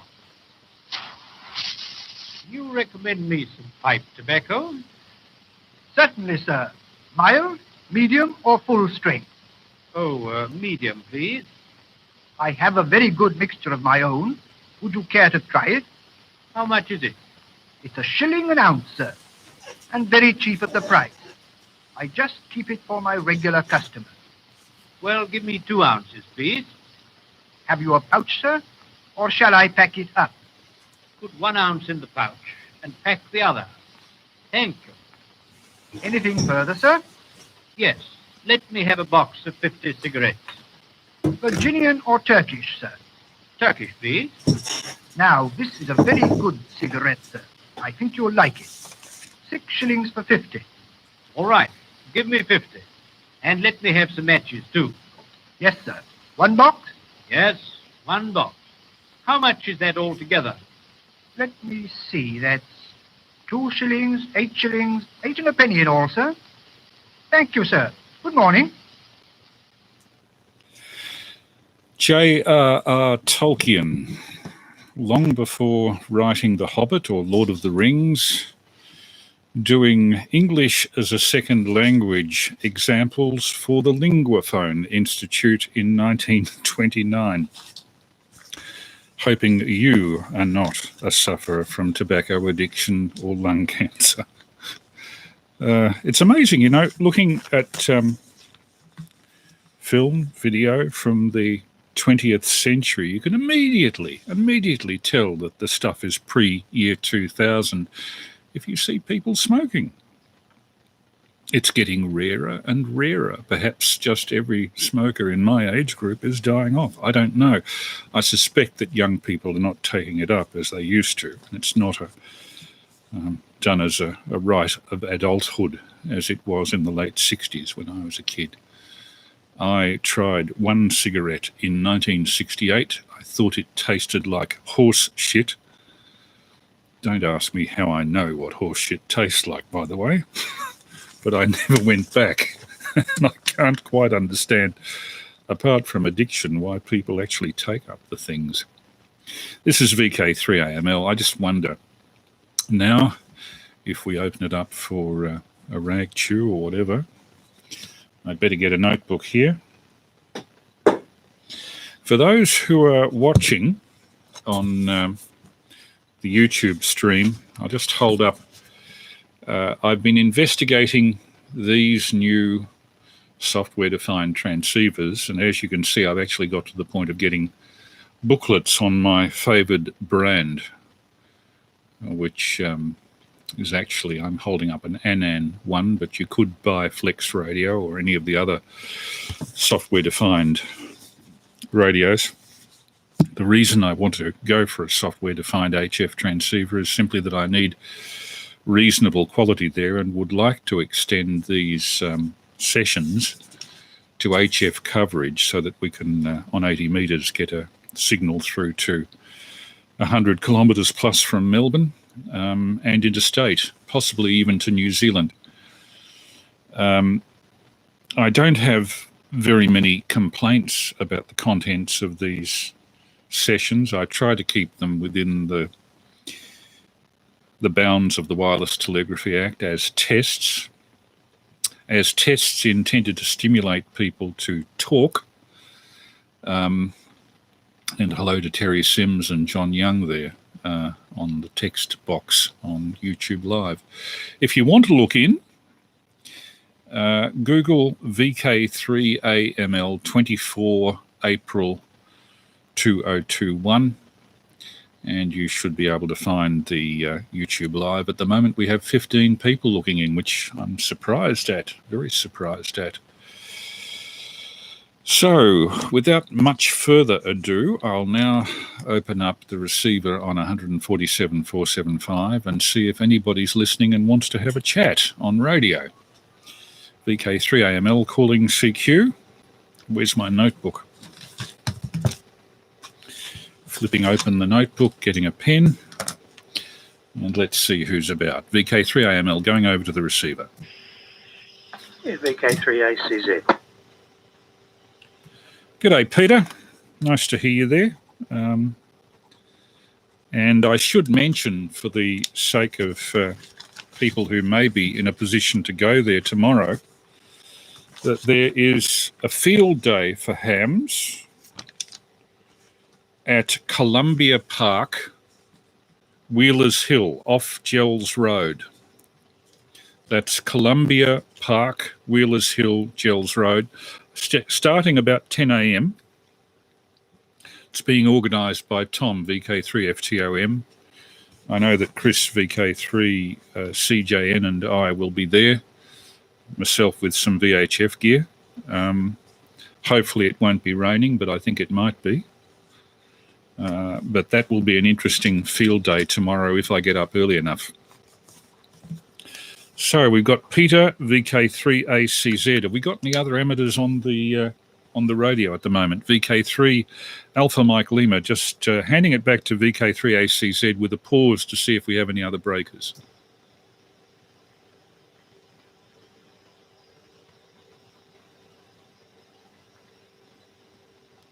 Take it, Peter. Can't hear anyone. Yeah, VK3CAE called in. Anyway, VK3 Alpha Mike Lima from VK3ACZ. Good evening, Chris. Good evening, listeners. I don't know where to start. What a information-packed broadcast you had there tonight, Chris. Initial comments of mine, Robert Baden-Powell, he's been dead for 80 years now. Hearing his voice was something, I felt rather privileged to be hearing his voice from, I think it was 1913, wasn't it? Another one, Bertrand Russell, what an interesting character. Well, he pegged out in 1970, aged 97. But you mentioned, or you got me thinking about the reasons, would I go to the First World War? I'm sure I would, knowing, I wouldn't knowing what I know now, but trying to imagine the culture at the time as best I can. And it's very hard to judge things by present standards as we know it now, and that's a mistake I think following generations always make. I remember having the privilege to interview a 99-year-old fellow in the sometime in the early 80s who'd been in Polygon Wood, amongst other places. And he put his age up to join the war, and he'd said that he was scared of getting that white feather. But then he looked at me as if it was the first time he'd ever had the thought and said, but wait a minute, I was only 15, 16. I wouldn't have got the white feather. Why did I do it? There you go. The recording from the other side and talking about the bayoneting was just chilling. It sent shivers down my spine, and so it should. We don't spend enough time thinking of what it was like for the other side, and I noticed there have been one or two German war films that really show the evil, the awful, the unpleasantness, the ghastly nature of what it was like for everybody. You know, we usually just think it's our side that had the trouble. And you got me thinking about Gavrilo Princip too, aged 23 when he died yesterday in 1918. He was, of course, he lit the match of the powder keg that eventually got things rolling. I despair to think that in Serbian culture that he's seen something as a hero today. But I think he was too young to get the death penalty at just short of 19 years of age, or just short of 20, I think. But he certainly suffered in prison for the last couple of years before he went, sentenced to 20 years originally because he was too young to get the death penalty. Anyway, and thank you for putting in something light at the end too, though I don't think I would ascribe to the product that was mentioned in Tolkien's Little Spiel either. I can't think of too many more unpleasant things myself. But anyway, yeah, it was a great broadcast and full of fun and information. And just one more thing, that the only actual recording in World War One, trust you to find it, Chris. Always knew you would. Anyway, I'll put it back to you and see if you can hear 3 Charlie Alpha Echo who called in. VK3AML, VK3ACZ.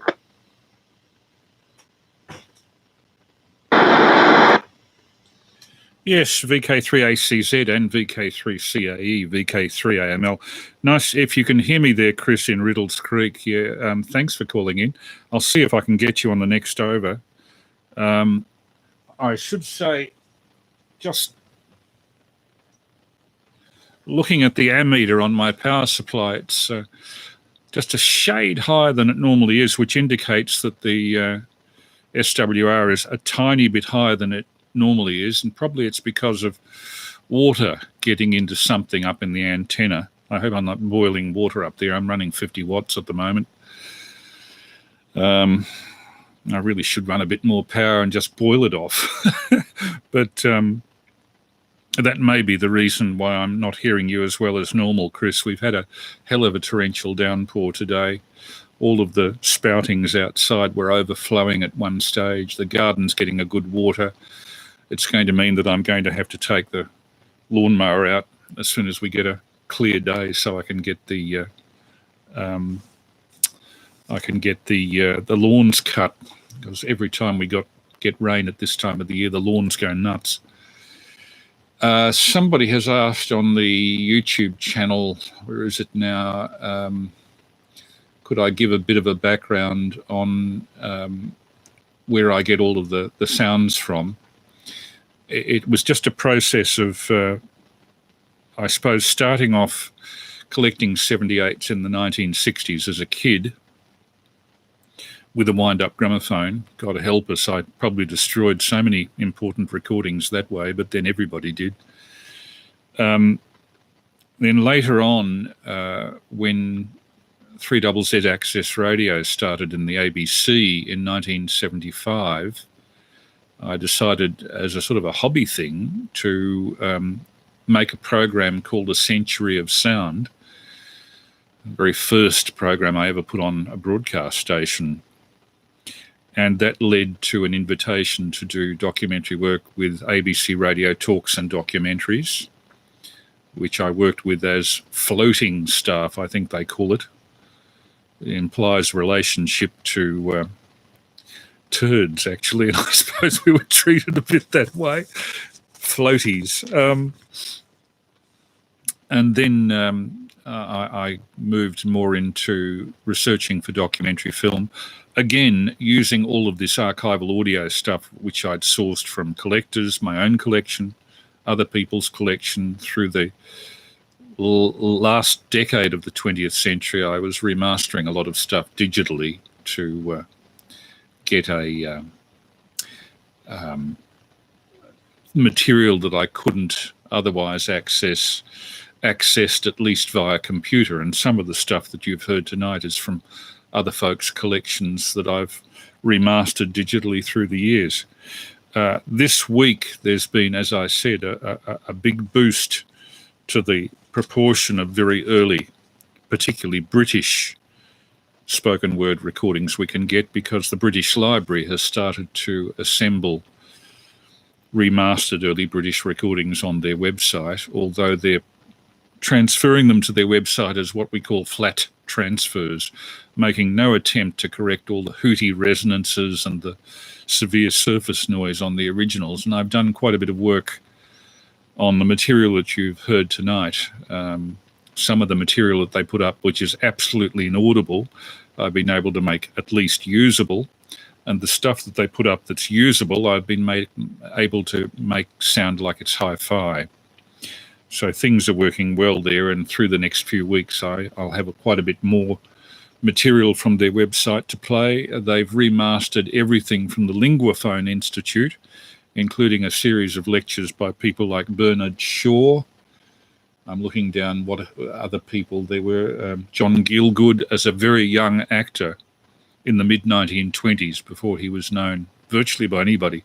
He did a series of Shakespearean recitations for Linguaphone to make a bit of extra money. So you never can tell where this stuff is going to come from.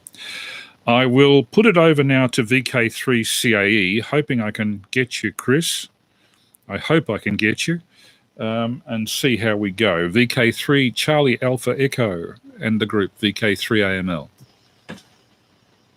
Okay, I'll just try quickly. I've turned the amplifier on, so how's that? Yeah, got you fine. Little bit of scratch, but you're still there. VK3 CAE, VK3AML. I won't hold it, but because of the unpleasant conditions for everyone. Just say thanks for the test transmissions, and I'll go back on the side listening. I have been watching on YouTube. Oh, okay, Chris. Yeah, and by the way, that's a good signal now. You were marginal on the lower power, but that, as you'll hear if you listen to the replay afterwards, you'll find that you're coming through with pretty good sig to noise. A little bit of hum behind you, or it could be you've got a CT-CSS tone on there. I'm not quite sure. VK3CAE, just for a quickie, VK3AML. Could be taxing the power supply a little. I've just turned the microphone down. It could be that as well. I've got using a desk mic. Whatever you've done, that's got rid of the hump. No problem. Okay. Okay, Chris. Well, I'll hand it back to Peter, VK3ACZ and group VK3AML. Yeah, VK3AML and the group VK3ACZ.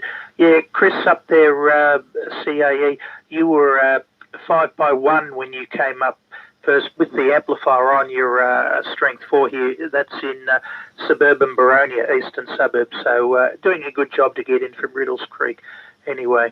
And yes, you talk about your antenna getting wet today, Chris. I was up at Alinda trying to play portable on HF, and as a consequence, well, I misread the weather forecast, didn't I? As a consequence, my radio gear and some other bits are in the lounge room on the floor at the moment in front of the ducted heating, trying to dry everything off.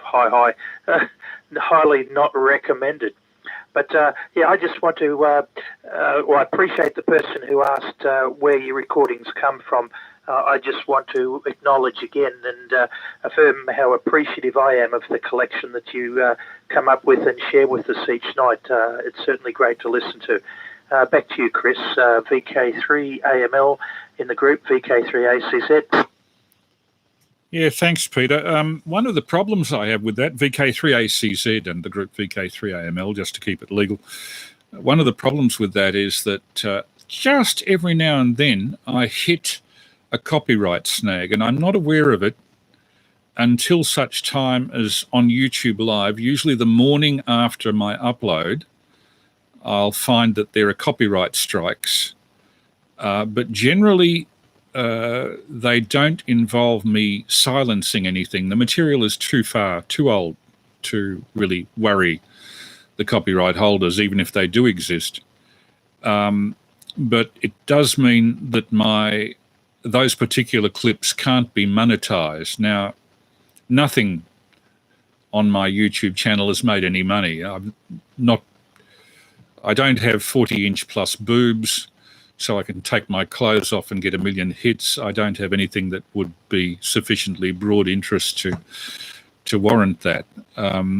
So it doesn't worry me, but it just means that there are copyright claimants very occasionally. For example, a couple of weeks ago, I was playing a documentary. I think it was the first documentary I ever did for professional broadcasting. And there was a synthesized intro to that documentary. And I always assumed that it was something specific to the ABC, but it turns out it was part of Switched on Bach LP by Walter Carlos from 1969. And that got a copyright hit, even though it only appeared for 5 seconds. So you never can tell. Surely, I got a comment here from Dennis on the chat box. Surely most of the stuff beyond 50 years is out of copyright. Problem is it's not.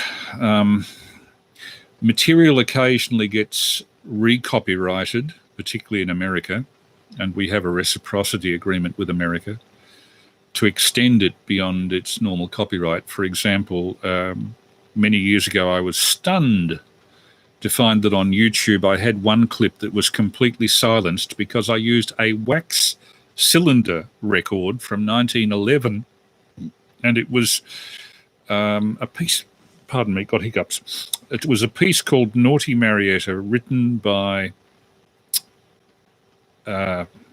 Victor, I'll think of his name, he was a famous American composer, Victor Herbert, who died in 1924. And you would think that 95 years since death of composer and, 108 since the release of the recording, you'd be fine. But no. What had happened was, I think it was Warner Brothers had made a film of Naughty Marietta with Jeanette MacDonald and Nelson Eddy in 1936. Not only had they recopyrighted in 1936, that when videos came along, they recopyrighted it for VHS release and then for DVD. So I ran into troubles with the music copyright. The trouble is the mechanical copyright that resides in the recording itself only does last. It's actually 75 years now. It used to be 50 years, but little Johnny Howard extended the copyright to coincide with America's legislation, so it went to 75.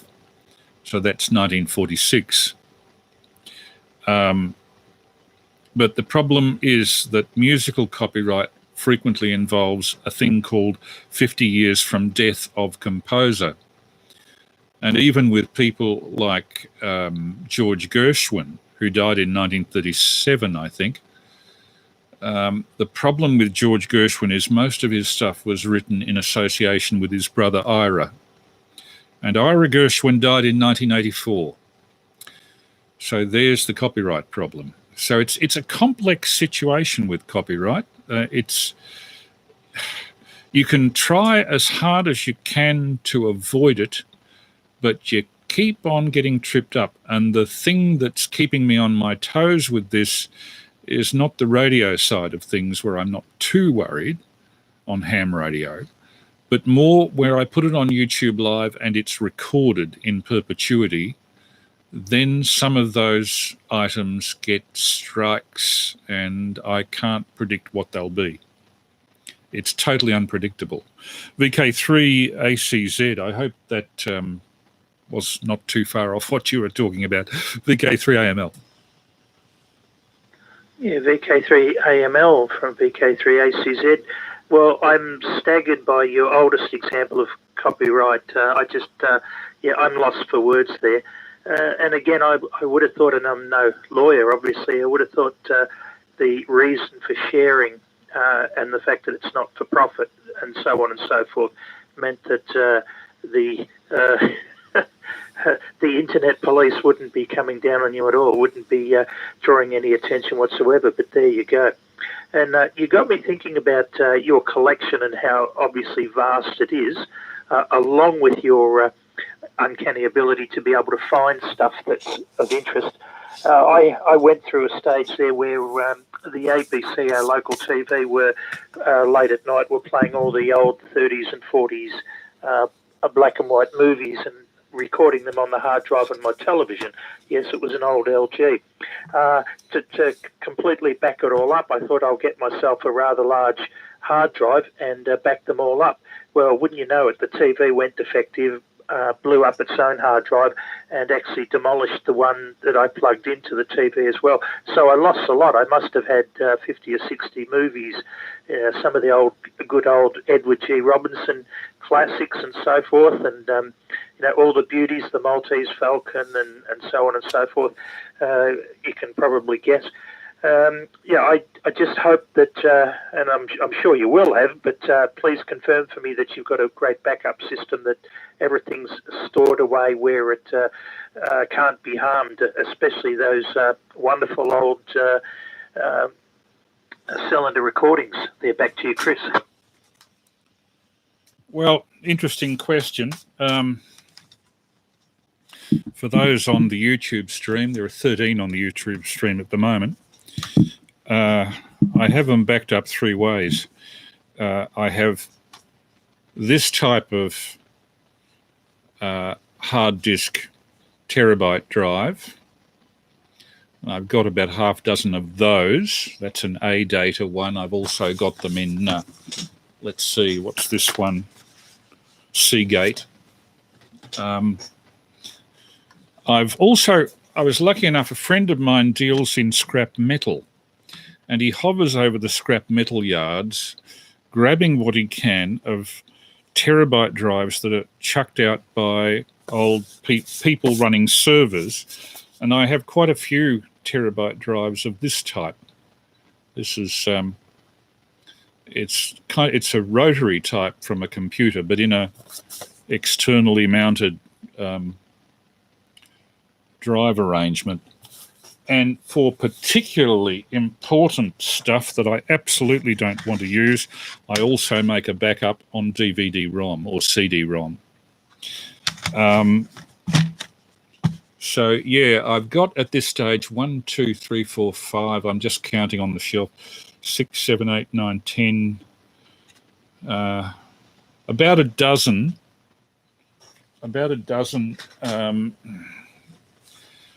Either 1 or 2 terabyte drives, and most of the important stuff is duplicated onto more than one sort of terabyte drive. Sound recordings don't take that much space up. Video does. And unfortunately, for the last 3 years, I've been shooting 4K video, and particularly if you're shooting in RAW, it churns the bloody memory up. It just consumes memory at an incredible rate. So, I fortunately, I buy some of my terabyte drives. Others, my friend who hovers at scrap metal yards and second-hand computer sales throws a few my way in return for help with other things. So that's all been good. I hope that answers the question. So in some cases, I have stuff duplicated on gold Kodak type DVDs or TDK or sometimes verbatim. Very early on, I was using a different type of CD. I'm not quite sure. But I still have the CD drive. And the old CDs, people used to talk about CDs being impermanent, burnable CDs. I still have burnable CDs from 1996 that are perfectly playable. I've never had a failure, but then I've kept them in a fairly even temperature and humidity with the regular air conditioning of the place. Hope that answers the question, Peter. VK3ACZ to VK3AML. Yeah, VK3AML from VK3ACZ. Yes, certainly does, Chris. And good to know as well. It'll probably sound a bit anal on my side, but I was working on a memoir which, once it got up to about 100,000 words, it just wasn't thinkable to imagine losing the lot and starting it again. And I used to regularly save it onto 5 memory sticks. As I said, just the idea of losing it all. But sounds like you've got it well covered, and not surprised. An interesting thing too about the old video cassettes, I noticed the recordings I'd made off the television in 1984 was still going good in the year 2005. They started to, the audio was the first thing that disappeared before the picture did. And I had some recordings there that I could watch the picture perfectly, but no sound on it. And of course that eventually went as well. Yeah, I don't know how long the burnable CDs are likely to last, but yeah, I've got similar mileage out of mine too, which is pretty good. Yeah, just wondering if I could take the change tack just slightly and go back to the subject of tonight's presentation from your good self. I was explaining to an Indian person today what the whole Anzac Day was supposed to be about, you know, and mentioned the Dardanelles campaign and the hope to starve Turkey out of the war, you know, by landing and controlling the Dardanelles. Went on to explain more fully, you know, that it's actually a military disaster, could I call it that? But it's certainly a defeat. You know, it was nothing like a victory. I think it's odd that we celebrate such a loss. I see in a news report tonight that the ABC had found some people suggesting that they're very sorry that Australians aren't coming over because local businesses are floundering a bit. Well, I can quite believe that. But it must seem rather bizarre to the inhabitants of that part of Turkey that, you know, Australians and people from, I guess, from Canada, England and wherever else were involved would come over there every year on that particular landing day and celebrate something which turns out to have been something of a complete disaster. I'm just wondering if I could gather your thoughts on what Anzac Day means to you. VK3AML from VK3ACZ. I have to be careful on what I say because I don't want to stray too much into contemporary politics. I don't mind talking about politics in a historical sense where the goodies and the baddies are fairly clear cut. I mean, obviously I'm not in favour of Hitler and of Mussolini or indeed the Armenian massacre. But if I was to talk about Bob Hawke or Tony Abbott or anybody of that ilk of that period, I'd be asking for disenfranchising at least half of my listenership for no real gain to me. You know, I have my own political leanings. I suppose I'm slightly left of centre. I don't think I'm hugely left. I have stocks and shares. It makes me a form of capitalist, so I can't be a communist, really, can I? So there has to be a moderation of public service, and I certainly appreciate the fact that, particularly at my age, that we have a government-based healthcare service, and I find the objection of some Americans to government healthcare spurious and emotional. There's a tendency with them not to look abroad for ideas, to assume that everything's great in their own country, greater than anywhere else. I don't think any country is the best in the world. Some countries are very good for one thing but not another. Australia is very good in terms of its natural background, resources, wide open spaces, and we have 23 million people, I think it is, in a continent that's roughly the same size as the 48 contiguous states of America, whereas they have, I think it's 13 times our population crammed into the same space. Wouldn't like to live there on that basis alone. But as far as Anzac Day goes, like yourself, I grew up actually babysitter who looked after me was the wife of a First World War veteran, and they were like second grandparents to me. Wonderful people. I would occasionally talk to Reg Harris, his name was, the man of the house, about what he did in the First World War. He was an aero engine fitter for the Royal Flying Corps on the Western Front in France. And to the day he died in 1979, he would wake up screaming, literally screaming with guilt, he told me, for the number of 18 and 19-year-olds he would send up in Sopwith camels that would be shot up so that the 19-year-old arriving in his part of the Western Front had an average life expectancy of about 5 weeks. That would be something to live with for the rest of your life, being an aero engine fitter, servicing the machines and sending the guys up. And a lot of them didn't come back, and a lot of them were still in their teens. So no mistake about it, I hate war. I protested against the Vietnam War, and I'm proud that I did. Some wars are justifiable. The Second World War certainly was, with the horrors of genocide and the Holocaust behind what Hitler was doing and thuggery behind what Mussolini was doing. There was certainly good justification for the Second World War. But then the Japanese do celebrate Hiroshima Day, which must be something similar to Anzac Day for them. And the Americans have Remembrance Day on, I believe, the anniversary of Pearl Harbor. So each country has its military disaster to look back on and to remember sacrifices. Anzac Day is ours. VK3ACZ, VK3AML. Yeah, VK3AML from VK3ACZ. Yes, and I caught the inference and tone of your not wanting to get into politics, and I certainly didn't want us to stray there either. I just think it's completely amazing that something which history determines was a military failure is something that we celebrate. There's just something funny about this, the collective psyche of the nation, I guess.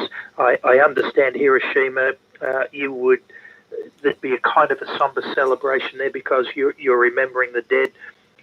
Even Pearl Harbor is similar, the day that will live in infamy, as dear old Roosevelt said, and all that. They make sense, but something that was came with some degree of planning, thought and intent and all that, turning out to be a complete disaster. That's the one thing we've come to choose as is bizarre. But anyway, I'm not complaining. I spent Anzac Day thinking about the tragic and completely unnecessary loss of life, and I don't think anybody hates war more than me. So we're definitely on the same page there. And no call sign otherwise it would identify, but I can't remember if I told you that our mutual friend Jim was actually locked up as a conscription refusal, as part of refusing conscription. So yeah, there are people known to us that put their private parts on the line for what they believed in, and so we should. Yeah, I think it's possibly my favourite day of the year. Not that I think that we should have some kind of strange worship for the event, but the old lest we forget is something quite pertinent, and I do spend it in serious and sombre reflection. But that's just me. Getting back to the recording, so just wondering how far in advance, I suppose it's a no-brainer that the day before Anzac Day you already have your topic well and truly in line. But I'm just wondering, how far ahead do you plan your broadcasts each week? Is it something that comes about during the week, or have you mapped it out even further than that? Back to you, Chris, VK3AML from VK3ACZ. Okay, VK3ACZ, VK3AML. I guess I spend about half a day on it a week And it's justifiable because a lot of the material that I've got here, I've never played publicly, never found any way of making it available publicly, and I finally have that ability through these Saturday night transmissions, test transmissions, and through the YouTube Live. And a lot of it's worth streaming. Some of the more jingoistic material from the First World War, the jingoism speaks for itself of its absolute silliness and the way human life was thrown away. Other bits of it indicate how horrible truly mechanized warfare was, how impersonal. So a telling, how can I put it, an example that was given at the end of the Second World War, which sort of lies as an example to me of the need for the more horrible stuff actually being remembered, was if you've ever looked at any of the newsreel archives of the opening of the concentration camps at the end of the Second World War in 1945, and the subsequent Nuremberg trials, trying to bring justice to the people who were involved with the Holocaust. Can never fully be done, of course. Nobody can bring those lives back. But General Eisenhower, apparently, when the first of the Belsen-style concentration camps were opened and they realised what wholesale extermination was going on there, not only of Jews, but of gypsies, of people who were considered mentally incompetent, homosexuals, anybody who deviated from the Nazi line. Frightening. Eugenics at work. And that's another area where we should beware in future. Anyway, Eisenhower decided that he would send every available newsreel team and every available documentary team in Europe in 1945 to the concentration camps to make sure they were all filmed in the greatest possible detail, impersonally. And when you see these films now with the very impersonal, matter-of-fact soundtrack, the fact that there's no emotion in the narration that's recorded on the spot just adds to the horror of what you're seeing. And it was on the basis of those films being shown at Nuremberg that a lot of the people accused couldn't do anything else than seek escape via suicide. And I'm talking about people like Goebbels and Goering, Hitler, of course, Eva Braun, and that nastiest, in my opinion, of all of the Nazis, Julius Streicher, who was the editor of Der Stürmer, the newspaper which really pushed the idea of exterminating the Jews of Europe. And he went to the hangman's noose unrepentant, screamed Heil Hitler, and they quite calmly and quite justifiably, in my opinion, dropped him through the trapdoor. So yes, I think there's a very good justification for the recordings, the films, whatever, being of the two world wars being dusted off and brought out. One of the first recording I opened up this transmission with was a broadcast by the BBC looking up at the skies of the English Channel during a dogfight, and the commentary was impersonalised to the extent that it sounded like the commentary on a football match. And it makes you realise how much hate can be whipped up of one nation against another to the point where we don't see the humanity on either side. In the case of, let's say, the victims of the concentration camps, how their heads were shaved, their humanity was taken away, and then their captors could treat them like animals and get away with it psychologically. Reading what Dennis has written here, what Eisenhower did was also to get US and UK parliamentarians through. That's true, but the films were a major part of preserving a record of what went on, and that's the important thing, that with each successive generation, to avoid this ever happening again, to avoid people who are Holocaust deniers, to stomp them into the ground, to rub their noses in the evidence from that time and hope that they take the bloody hint. VK3ACZ, VK3AML. With a break, in case anybody else would like to break in.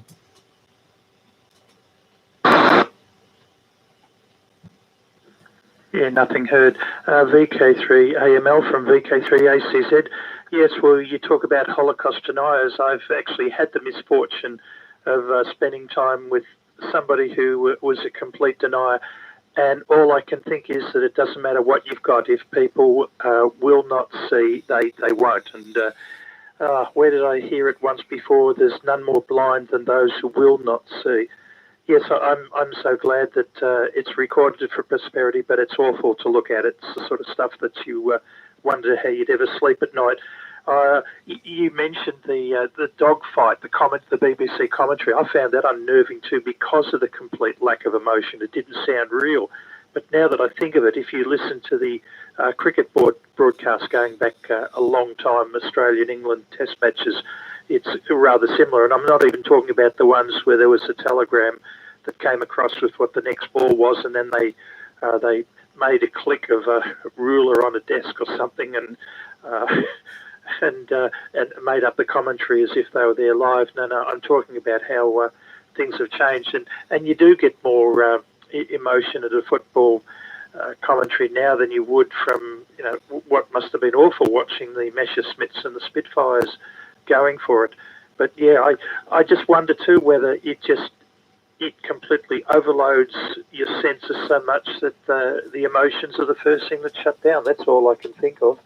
And I like your description of the fellow that you believe was probably the worst of them and highly deserving of his fate. And yeah, I don't know whether it's cowardice that Goering and Hitler and others displayed by not being around to face the music, but it seemed like the music was wasted on them because they never did get it, did they?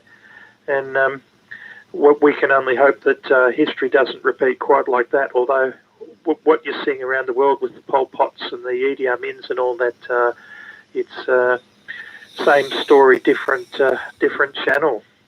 Boy, I'm starting to get very morose and depressing, aren't I? Forgive me for that, VK3AML from VK3ACZ.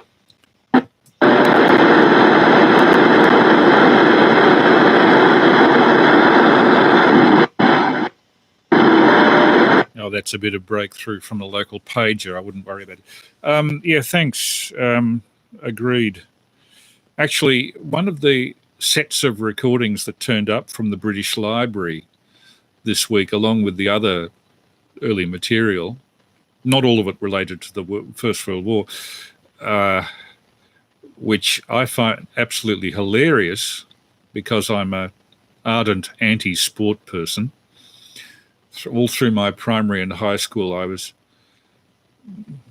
pilloried for being so interested in science that I couldn't stand football or cricket.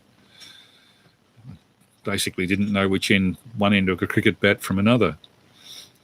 But I came across a set of records recorded in 1932 in Britain of all the antagonists and protagonists for the Bodyline cricket series, where W.R. Jardine, the head of the British team, was telling his fast bowler Harold Larwood to aim for the legs or aim for the head when bowling. And a cricket ball is a fairly heavy, fairly hard object and can cause a lot of damage. And that almost caused a major diplomatic incident between America and Australia. And interestingly, with the recordings of Harold Larwood and Lord Hawke, who was one of the heads of the cricket body in England, the English players, in some cases, were at each other's throats over it. The thing is that they had this problem. There was this super batsman named Bradman who came over from Australia and made them all eat dirt. So they were desperate to get somebody with a process, a system to get rid of Bradman. And this Bodyline series occurred. And cricket was so much a celebrity game in the early 30s that it would cause terrible, terrible international difficulties. Oh, and cheers, Dennis. Thanks for turning up here. Dennis VK1DKO. Nice to know that we have some viewers interstate. That's nice. Thank you. And thank you, Chris, also, Chris J.A. But yes, on subsequent weeks, I'm just looking through the list of stuff that I've downloaded here from the British Library. I've got several recordings by aviators. Charles Kingsford Smith is one. Mrs. Victor Bruce, the first woman to circumnavigate the world in an airplane, is another, 1931. Just looking at what else I've got there. Recordings by British Prime Ministers, including Ramsay MacDonald, who was a very interesting British Prime Minister, late 20s, early 30s, who did a lecture. He was a literary person, and he did a lecture on Robert Burns, of all things. What else have we got on that list? Also things on wartime radio, the secret listeners of the BBC. So we'll be doing a bit of that in subsequent weeks and mining the resources of the British Library, which they actually invite usage on their website. It's not as if I'm pirating anything, it's just I'm making accessible the material in another way. So there is an increasing amount of very early, very interesting, very rare material that's becoming available. I'll hand it back to you, Peter. I will make a departure a little early on this occasion because I want to be up early tomorrow morning for the Hamfest at Columbia Park, the not Hamfest, gathering field day. And I should check on my batteries to see that they're all charged, the lithium batteries. Back to you, perhaps, for a final, Peter. VK3ACZ, VK3AML. With a pause if anybody else wants to have a brief chat.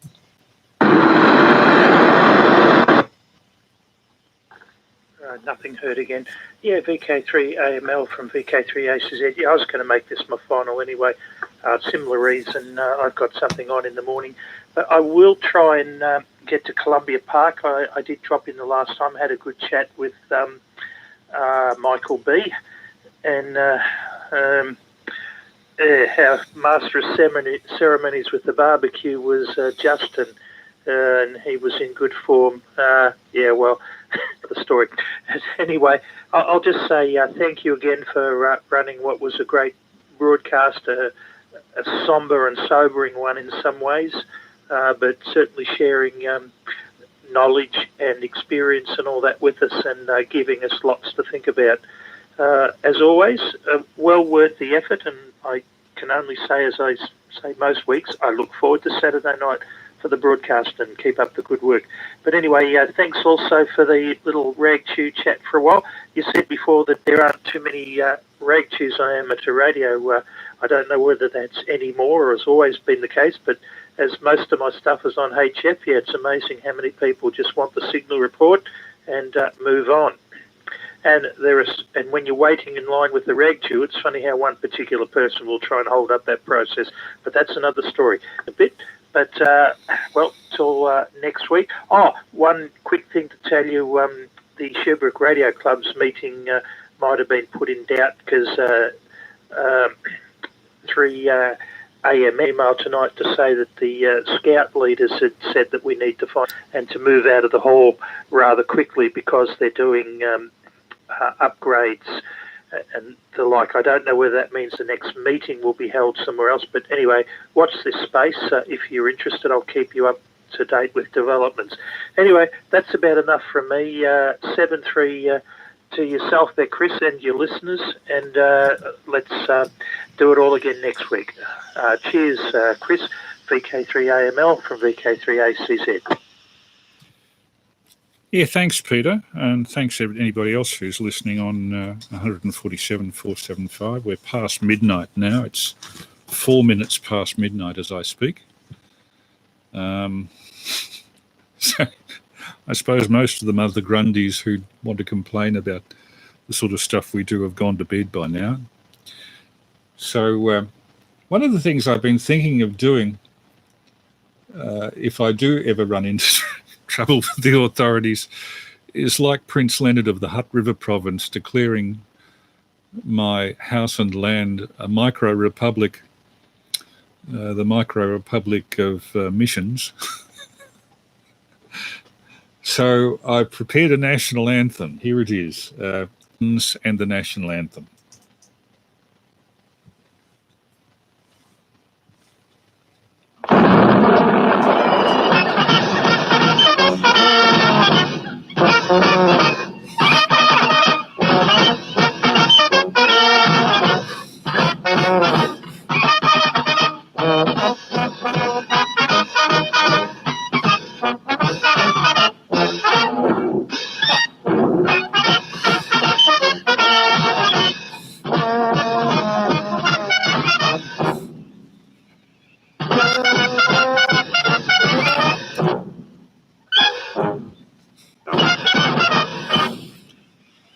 And this is VK3AML